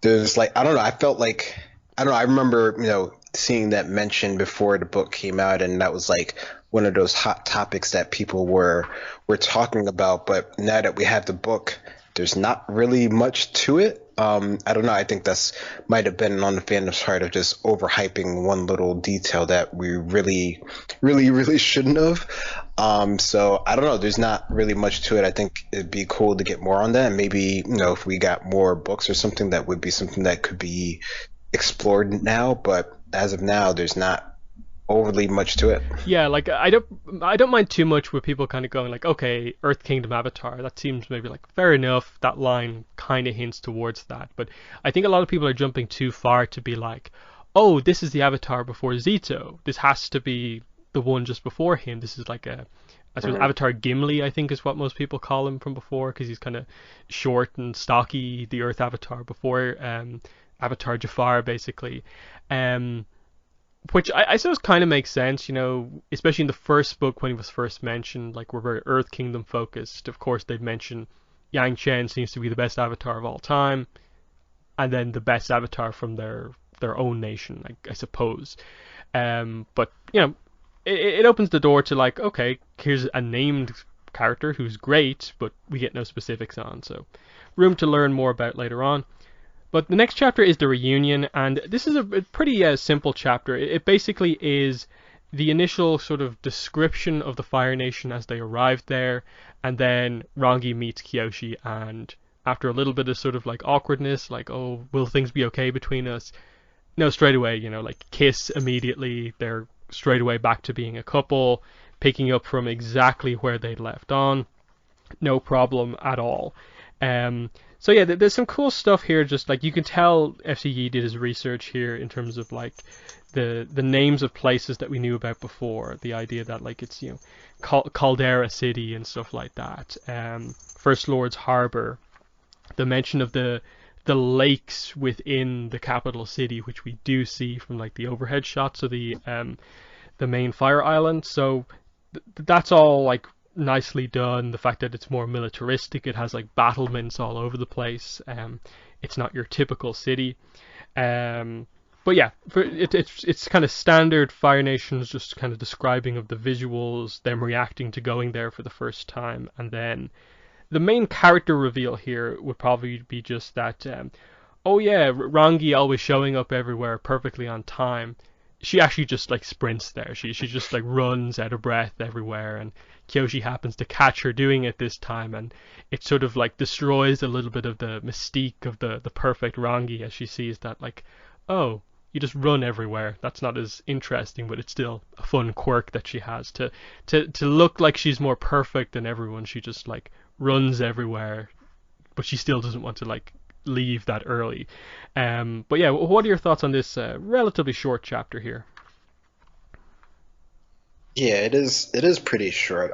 But yeah, no, I mean, I think just getting the sort of, I guess, the architectural layout of, Fire Nation capital city here, how that relates to their sort of history, which we, learn later on in, I think, the next chapter.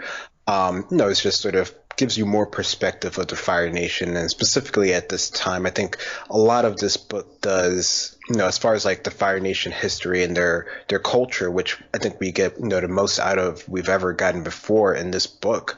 I think it all helps to, I guess, sort of frame the Fire Nation in, I guess, just a different light, maybe. It's just as far as where they started, where they currently are, and where they're, attempting going to in the future, which I guess is probably the reason why, everyone was so interested about them during chorus time. But, to see where they're at here and where, they're trying to progress with everything with the Fire Lord, I think is definitely interesting to see here. And yes, it's cool just to see, I guess, by the end of this that, the position of Rangi and Kyoshi hasn't really changed. I know that was like something that I guess, I don't know, maybe it's just because of how they worded, different parts of, the marketing for this book is, would that actually be a thing, since, that is a thing to get people interested in the book. So it's cool to see that nothing's really changed with their relationship so far. Mm-hmm. Next chapter is called Cultural Diplomacy, and this is where we properly get into some of the Fire Nation stuff. We get our first look at sort of Fire Nation history. Before we get to meet the Fire Lord, we first are introduced to Chancellor Dairin here, who is this like expert historian. He is such a fanboy for Fire Nation history and like the history of the Fire Lords, the Fire Avatars, and there's some great stuff in this one here as we immediately go to like the Hall of Portraits, and we see all along one side is all the Fire Lords in their typical amazing giant portraits, and they note how they're all holding like a fireball in their hands, and then on the other side of the hall are all the portraits of the fire avatars, and so it's noted, of course, that there are only like a quarter as many fire avatars as there are fire lords. So that makes sense, of course, as we go through the sort of generations and so on. And then this is where we get down to what was the big tease, I think, for most people going into this book, is that we will learn about the Avatar before Yang Chen. Avatar Jafar, we'll find out about him, and that's basically what we get here. We get this full-on sort of history lesson on Avatar. Zeto is his name, Szeto, and he's really interesting. Straight away, they're like, his portrait is not holding a fireball; it's holding like what is it, like an abacus or something like that? Like, because he is the bureaucrat Avatar. He's not known for feats of bending strength or defeating this villain in combat. He joined the Fire Nation government and made changes from within. He prevented a civil war in the Fire Nation from a government position, and he did it all by like assisting the Fire Lord, so there was no tension between the Avatar and the Fire Lord during this era, because it was all from the Fire Lord's government. Everything was well done, and Dairin notes that like it was also well recorded as well, and he really loves that note. And yeah, they don't talk about his like bending abilities or anything like that at all. And this is the Avatar who we only knew previously as being the one who like made volcanoes explode. So potentially one of the most powerful benders we've seen, implied to be a lava bender. Yet he's the he has an official position as like a minister in the Fire Nation government, and he gets an even higher position as we go on after that. It's a really good chapter because they obviously use this to explain the significance of him stopping this civil war, is stopping the Fire Nation clans from going to war against each other and turning a united Fire Nation into a nation of just separate fire islands, which is bringing in the Smoke and Shadow backstory that we got with Tuz the Cruel there, but they call him like Tuz the Strong at times in this book, depending on who's talking about him, of course. And they discuss the idea of the warlords, the clans, and basically they just get across this idea that, like, okay, there's basically a clan for every island on the Fire Nation, and those clans pretty much descend back to the warlord that commanded that island during the time of Taz.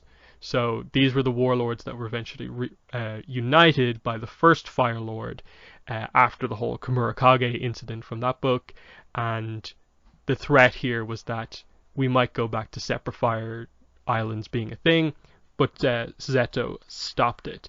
I suppose just because that's such an important thing that we learn from this book, what are your thoughts on the whole learning about Avatar Zeto, Zito, and the Fire Nation clans? Yeah, learning about Avatar Zito is definitely one of the cool bits for sure. I mean, that's something that everyone's looking forward to, sort of Avatar Jafar getting a real sort of name for him finally. I think that's very sort of interesting. And yeah, I guess the idea of him being, more of a bureaucrat, not more of a sort of like an action focus, which I don't know, I would suspect that there probably is some of that somewhere.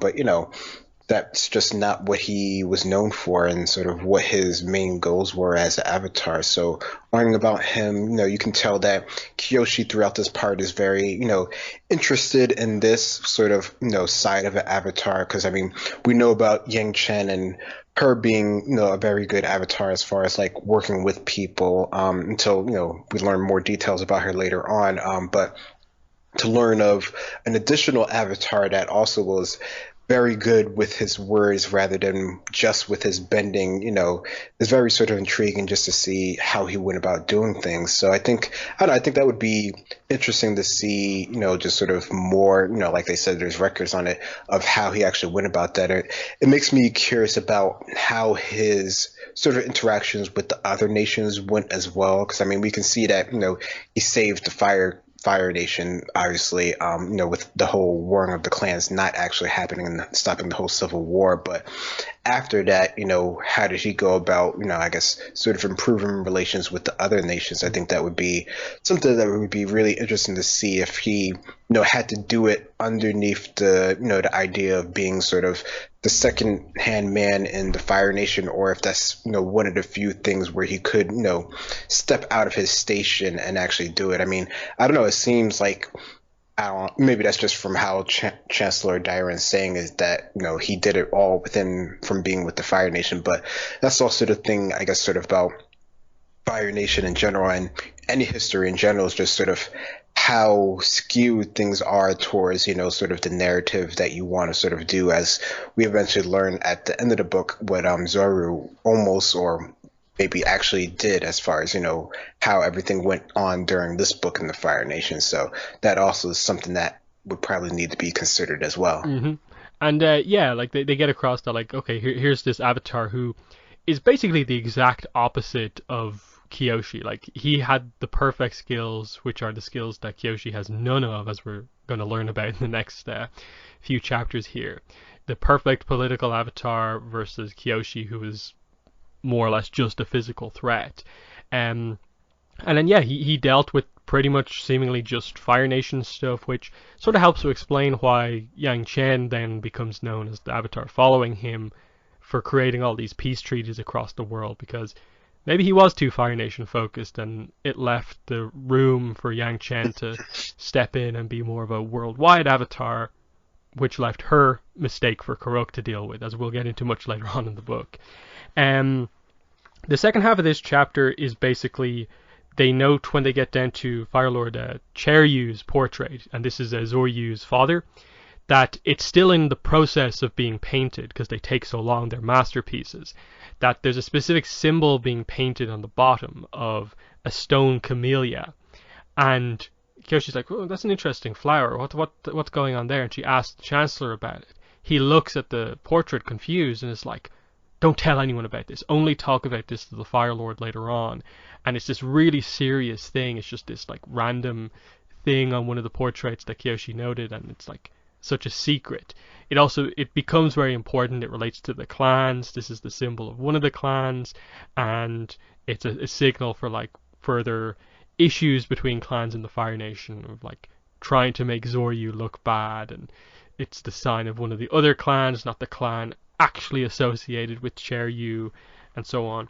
After this, it's basically Jinpa, Rangi, and Kyoshi get to interact a bit, and we find out that Rangi had sent Jinpa a letter to basically give her report on how Kyoshi is doing, just sort of like general health wise, tell me the truth about what she's been up to, basically. And it's this big betrayal moment for Kyoshi as like Jinpa just suddenly starts, working with Rangi to explain that like she hasn't been eating properly, she's been fighting all these needless battles, and Rangi's just like, well done, Jinpa, you may leave now, I'll deal with her. And it's back to Sifu Rangi here as she gets her to do the kind of horse stance again for some firebending training. So back to the old dynamic from before, Rangi in control again, but also a little bit of nice stuff with Jinpa in there as well, of just that Jinpa knows who's in charge within this relationship between Kyoshi and Rangi, and now we all do too, so that was nice to see. But what are your thoughts on the second half of this book, with the issue with the portrait and then the character dynamics at the end? Yeah, the portrait, I think that's a nice way to introduce, without us really knowing that there's issues in the Fire Nation, that everything isn't sort of as perfect as the Chancellor was just saying with previous Avatar Zito, that there is something going on. And yeah, I think it's interesting getting to see these three characters interact for the first time here, just sort of how their dynamic's going to be going forward, how Jinpa has, of course, been, diligently keeping track of everything that Kyoshi has been doing, both good and bad here, and, directly relays that to Rangi, and sort of, it's, his finally his chance to sort of get back at, Kyoshi for everything that she's done. Not directly, because he's still, he's not really per se overstepping his boundaries. He's just sort of relaying the information. So it's nice to see, it's nice to have, I guess, these moments of levity and, just having, some fun when, generally, most of the things going on are, pretty serious here. But yeah, it's nice to see the interactions with Kyoshi and Rangi, just seeing them sort of, reflect a little bit on everything that's happened. Rangi wants to know, what's happening sort of with the search for Yoon and everything that's going on there, and how things are back where they all sort of came from. So it's I guess a nice quick little part here. Yeah. I suppose one final thing. Yeah, they do bring up Yoon, and this is where you further get the idea that like Kyoshi's being very defensive about like Yoon. That Rangi brings up the suggestion, like, what if he's just moved on from us? What if he's a different person now after what's happened to him has happened? What if he may never come back to us as a friend? And they more or less, after discussing it a little bit, get down to the point where like they both are going to hold out hope for him. But obviously the idea is that Rangi, you get the impression, if she has to, will fight Yoon. Not really the case for Kyoshi. She can't really consider viewing him as being an enemy she will have to take down, and that's a key point going forward. But the next chapter is called The Performance, and that's referring to, okay, you're going to have to go meet the Fire Lord now, and you have to do things the right way. There's a specific method, approach to doing things when you're in the Fire Nation, court of politics.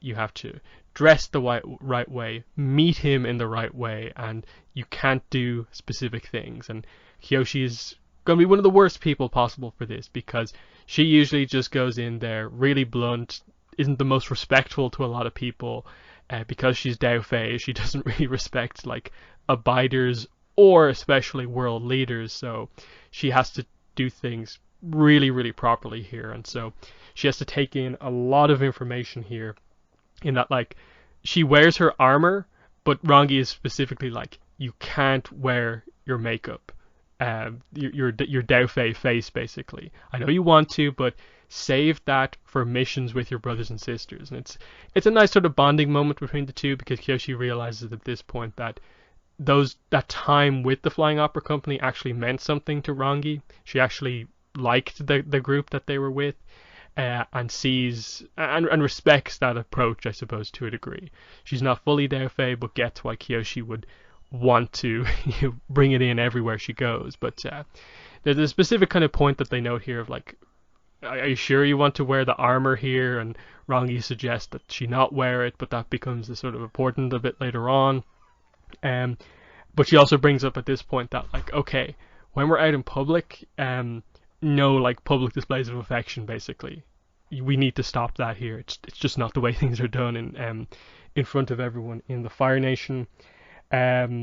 Again, we get the Kyoshi noticing that, oh, the stone camellia, lots of people are wearing it on their backs. That must be one of the clans, basically. She gets to meet Liu Beifong here, which is a pretty interesting scene, and he just complains about like his grandchildren not being good enough for the name. That like, I wish one of them had shown some skills in leadership. I even wish we had a decent earthbender in the family at this point. So that's the way he view things.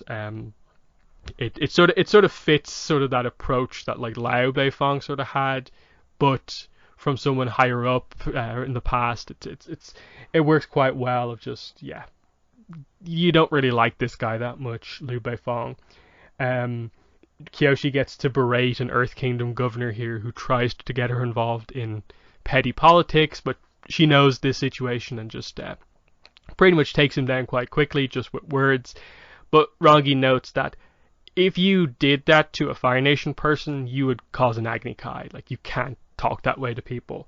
So Kyoshi's first big test is going to come up here because Heiran is on her way, and this is where we bring up the idea of like, oh yeah, Heiran, does she actually know that Rangi and Kyoshi are a couple? This is her first time meeting like her girlfriend's mother since Rangi is actually her girlfriend, so this is the first terrifying experience for Kyoshi here. So yeah, what are your thoughts on this chapter, the performance? It's all about like the right way to do things in court. Yeah, I mean, this is, Kyoshi's, strongest weakness, as we come to see here. It's a lot of information, that they tell us, that they tell her, and, the way that she, goes about actually using it doesn't work at all in the beginning, especially, with Liu Beifong and Governor Xing is just sort of, I mean, even them themselves, the governor, he's pretty direct with his, grievances that he has here. So, Kyoshi knowing the whole situation and, understanding what was there and sort of putting him into place, that's definitely a fun sort of bit here just to see her do that straight up. And, I guess it does show that even if, this is, I guess, sort of the most direct way of her to confront a situation using her words. She did, just use her words, understand the situation. So, it shows a lot of her intelligence in general and what she can actually do.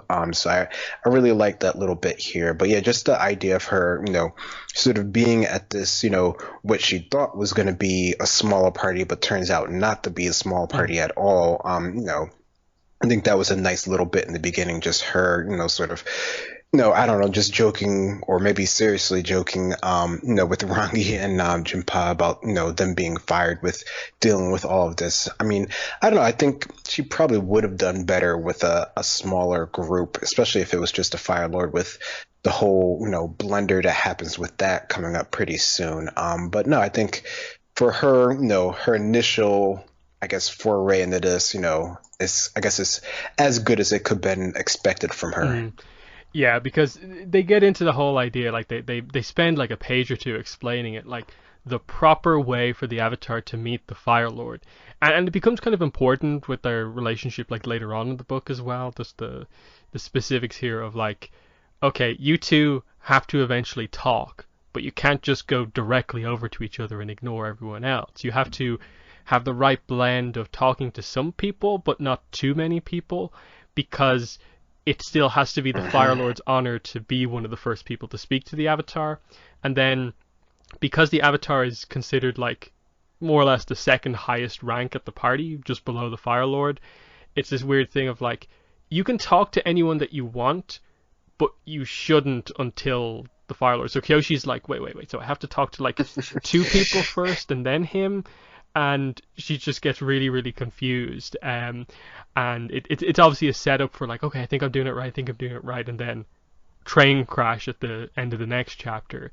It's I just like how like for Rangi it's just kind of normal day in the Fire Nation, but for Kyoshi it's like it's just too much information. Like that just makes no sense. Why can't I just talk to him? And they introduced the idea as well that like people of higher rank have to introduce people of lower rank, and it's the same for like dismissing someone from a conversation. So we'll see how that goes in this next chapter. The headmistress. So obviously referring to Heiran, so she gets introduced here. She's okay, but she's walking with a cane. We also get introduced to her waterbender healer, of course, Ottawa. So this is her introduction as well. And yeah, the big reveal, like really early on in the chapter, is just like Kyoshi's like, I've been investigating it. I've been trying to find out who poisoned you, and Heiran's just like, it was him. It was Jonju.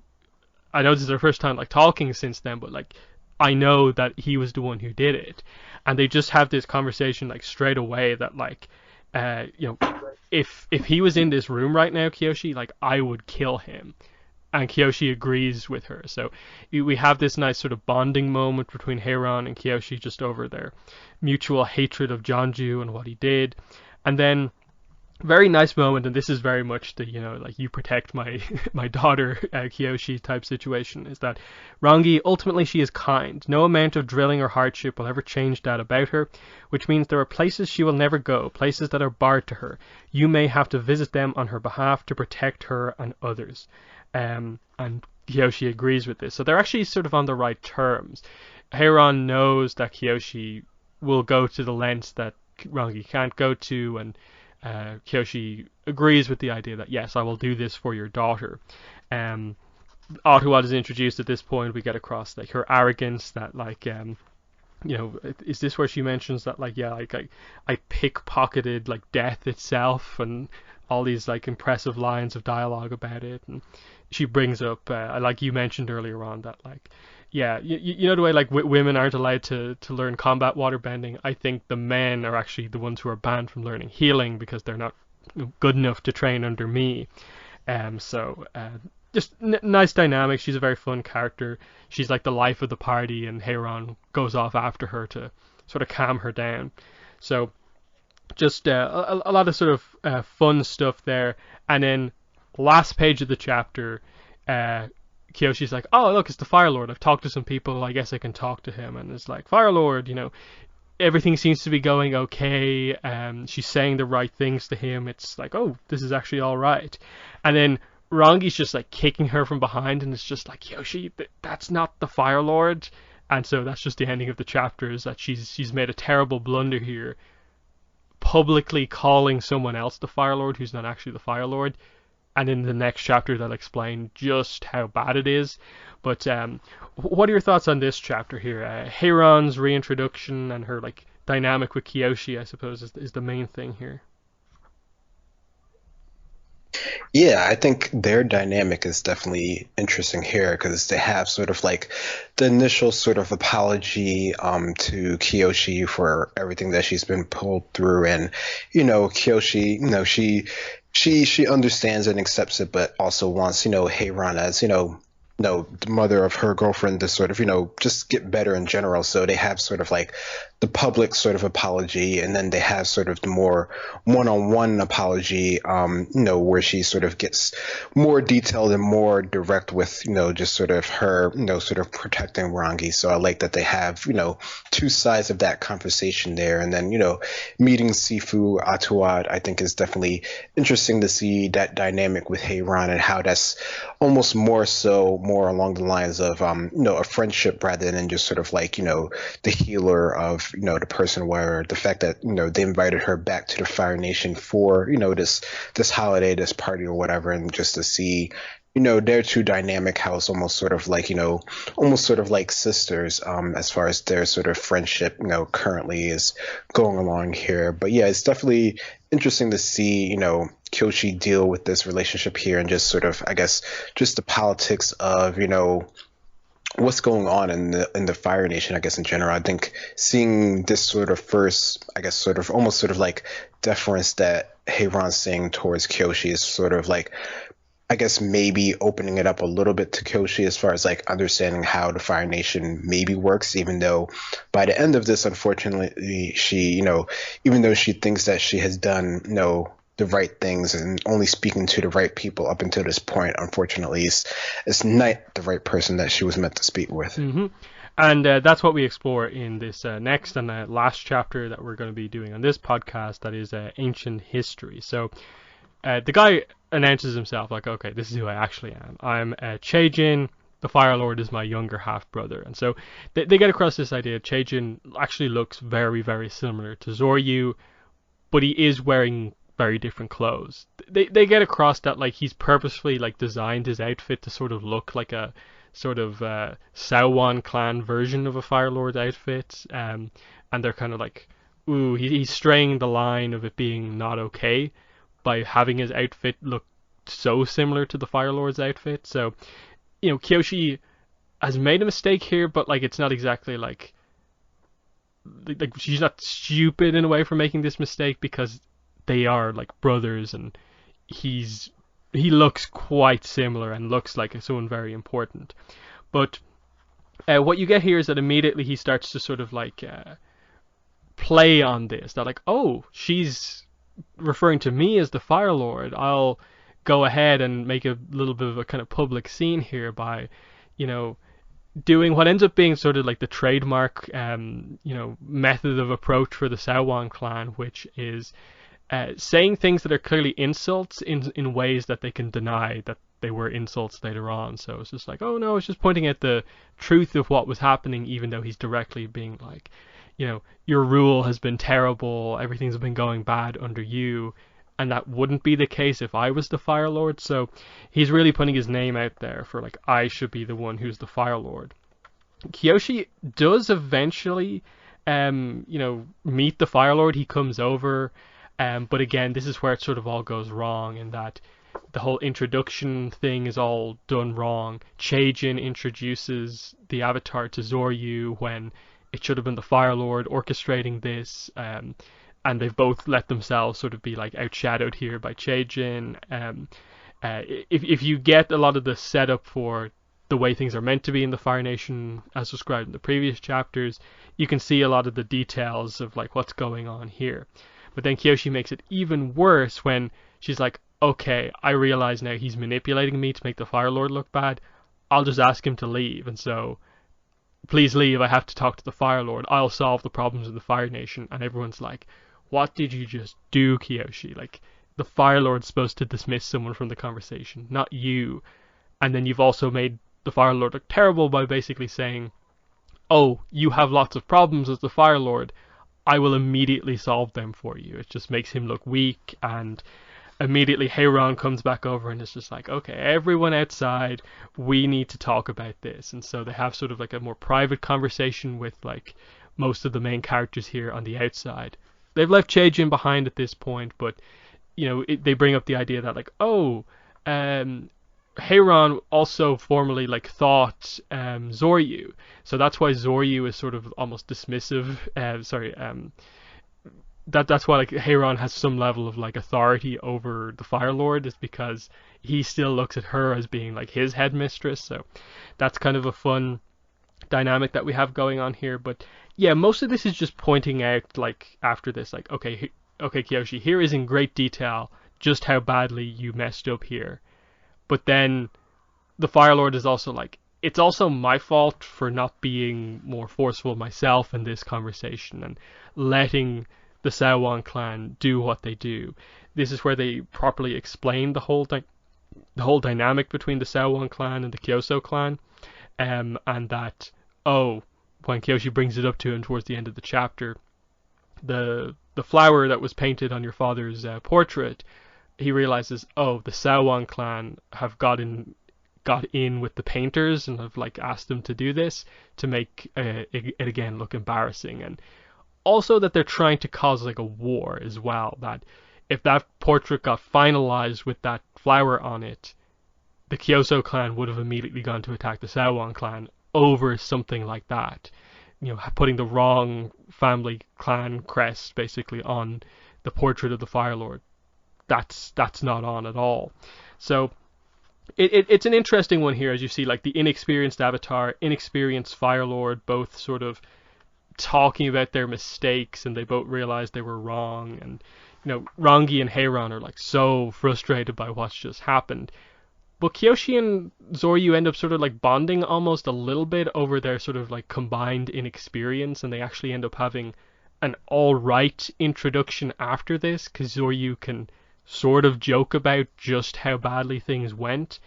But right at the end, as they're about to kind of go back inside and discuss things, they go back in and realize that everyone at the party is being held captive, and Yoon is there, and he's the one holding them captive. So he's just here out of nowhere, and the party has been further ruined. And this is going to make Zoryu look even worse, that one person is ruining his whole kind of banquet, basically. So, yeah, kind of one of the longer chapters here. There's a lot of detail in here that we could go through in great detail. But the core idea is that, Zoryu's clan, his father's clan, is the Kyoso clan, because that's the clan that his mother was from. The Sawon clan is the sort of enemy clan that wants to take over the throne, and that is Cheijin's mother's clan, Huazo of the Sawon clan. So that's the basics on that. But what are your thoughts on this chapter here, Ancient History? Yeah, there's a lot that's going on in this chapter, and I think a lot of it is more subtle than what Kyoshi is used to dealing with, which is, sort of why she sort of blunders without even knowing that she's causing these blunders and these ripples here. I don't know, I almost feel somewhat bad for Kyoshi because, even though she was sort of like, I don't know, it seems like she was told, some of this, but it's, for someone of her station that's, been sort of thrusted into dealing with all of this, she definitely doesn't have as much backing. I think, I don't know if it was this part or somewhere else, but she does mention that, there probably is, some tomes about this back at the mansion where she might have actually, had a better chance of dealing with this, but, she probably, knowing her, she probably didn't go into those quite yet, more, on the sort of like active stuff that she can actually do, which is, I guess this is really her learning that that might not have been sort of the best approach here. But I don't know, I think seeing these group of, primarily, younger characters interact with each other is, it's kind of fun to see, despite, the dire situation and, the nation hanging in the balance here. So that makes it interesting just to see how they are, trying to deal with things, how Rangi, she definitely was trying to support Kyoshi throughout all this, but, she didn't quite, I guess, do enough, which is, something that Heiran calls her out on as far as, thinking of some sort of, I guess, diversion, although it seems like in this situation here with, sort of the standings that are around here, even though Rangi is, somewhat higher up in the Fire Nation, she's nothing compared to the Fire Lord or the Avatar. So, she did as much as she could, I guess. But yeah, I guess seeing Fire Lord Zoru in this sort of situation here and seeing, I guess, more of his character, I know he seems a lot more down to earth at this point, I guess, which, I don't know, makes you sort of wonder his change of heart later on, because here, other than him being the leader of the Fire Nation, he almost seems like just a normal, sort of, I guess, young adult who's been thrust into this situation. So, I guess that's the whole thing that they're trying to play off here, just sort of his, comparing him with Kyoshi and their positions of power that they have found themselves in, and not necessarily wanting to do exactly what the position is called for, though even though Kyoshi seems like she, she doesn't necessarily want to do it. It seems like she's going full force with it, with at least what she knows, versus Zoru seems like he's trying to defer. Like he mentions that he's given away a lot of his sort of like leadership capital to Che-Jin, as far as, not being as active with dealing with the different sort of, I guess, situations that Che-Jin has been thrown up in, as far as, sort of, leading the court towards his side versus the other side here. So there's definitely a lot in this chapter that, can be sort of broken down and explained, and, comes back later on as well. Yeah. A couple other points would be just that it is revealed here that Yoon was actually friends with Zoryu. Obviously, when Yoon was thought to be the Avatar, he has met with Zoryu before, and Zoryu actually considers him pretty close as a friend. And he has like a moment with Rongi and Kyoshi where he notes that like you two knew him, you were closer with him than I was. My condolences for what happened, and that they played Pai Sho together, and that he fulfilled the role as being that like perfect Avatar who made the Fire Lord look good, what he was trying to accomplish with bringing Kyoshi here, but it actually ended up working out better for Che-Jin. And just, that this is a different Avatar he has to deal with, but also that this is a character who, when Yoon comes into things, is actually going to have an opinion on Yoon, which becomes quite important when we get to the end of the book, in terms of what Kyoshi is almost blind to about Yoon, but what he isn't. So that's quite interesting, and yeah, like the moment where he talks about like I at times wish that I could abdicate if it weren't for the violence that would happen, and Kyoshi's kind of like, why don't you? And Rongi's like, are you actually telling the Fire Lord to abdicate? And they do sort of just bond over that idea of just they're both just sort of in these positions that they didn't really choose, but they just have to go on with it because this is the positions that they're in. So there's a certain kind of sympathy between the two of them, and immediately it's like, okay, Kyoshi is going to be on his side here because of what happened, and wants to help him, but her desire to help him is kind of what gets her in so much trouble sort of later on in the book, is that her Dao Fei oaths are never to sort of become the lackey of like a leader, a world leader, an abider. And she maybe goes a little bit too far because she feels pity for him and because he's so inactive as the Fire Lord. But yeah, Yoon arriving right at the end, and so it kind of highlights that the first third of this book is pretty much like all set up. Like, there's some nice details and stuff like that, character setup stuff here, but the first third of the book is all set up. Like, we've just met the Fire Lord in like the last chapter here, before we're ending it here. Yoon has just entered the story. We've teased the connection with the past avatars, and I think that's like good and all, but I do at times maybe wish that like there was maybe a little bit more going on here, because in the second third of the book we're going to get a lot of like tensions between the clans flaring up, and that's going to be the big thing in the middle part of the book. But I still think it's good. Like, there's a lot of detail here, just with regards to Kyoshi already doubting herself before she comes to the Fire Nation, with just her approach in the Earth Kingdom with the Dao Fei. Then when she comes in there, she has to just react to how she's going to be as the Avatar full stop. But now also all the rules about politics in the Fire Nation that she's just not at all good at. And at the same time, she's made all these mistakes and has just met the Fire Lord.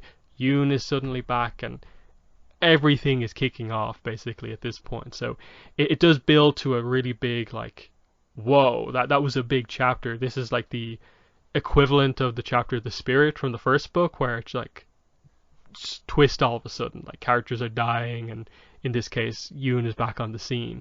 But yeah, what are your thoughts on overall this first like third of the book here that we're reviewing today?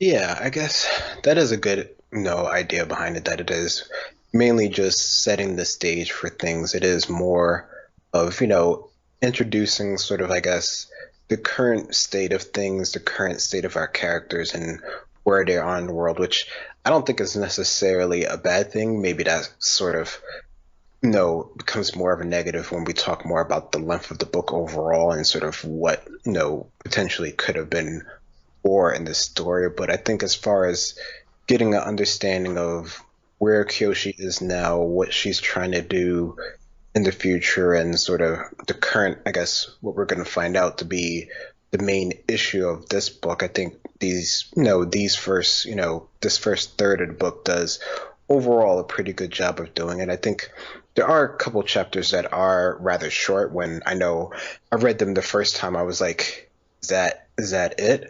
But no, those chapters do have a good bit in them that are at least sort of interesting. It just seems like maybe there could have been more in those specific chapters. Yeah, and then I think just where the overall book goes, and by the end when you find out that like they sort of resolved the Fire Nation politics plot point outside of the epilogue about just over 2/3 of the way through the book. So it leaves roughly like 80, 90 pages right at the end where we're done in the Fire Nation. It's just the Yoon stuff, and you reflect back on the start that maybe you wish we had like just a chapter or two more, one or two more interludes with Yoon, just to maybe expand on his story a little bit more. Like what we have is great, but like one more or something like that would have been fantastic.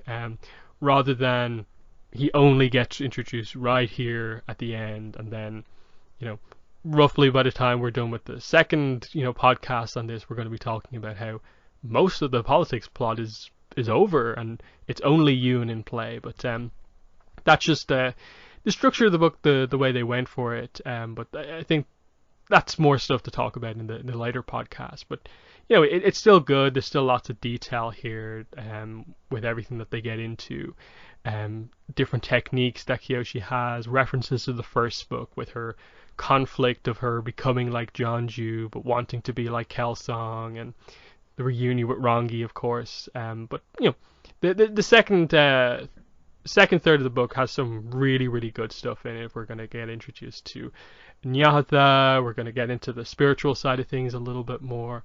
Get some Karuk backstory. It picks up once that stuff starts to happen, I think. But yeah, that's our first review for Shadow of Kyoshi. Next podcast, as well as the one after that, is also going to be continuing this. But yeah, that's been episode 216 of the Avatar Online podcast. It's been myself and Greg. Thanks for listening, and bye. Bye bye.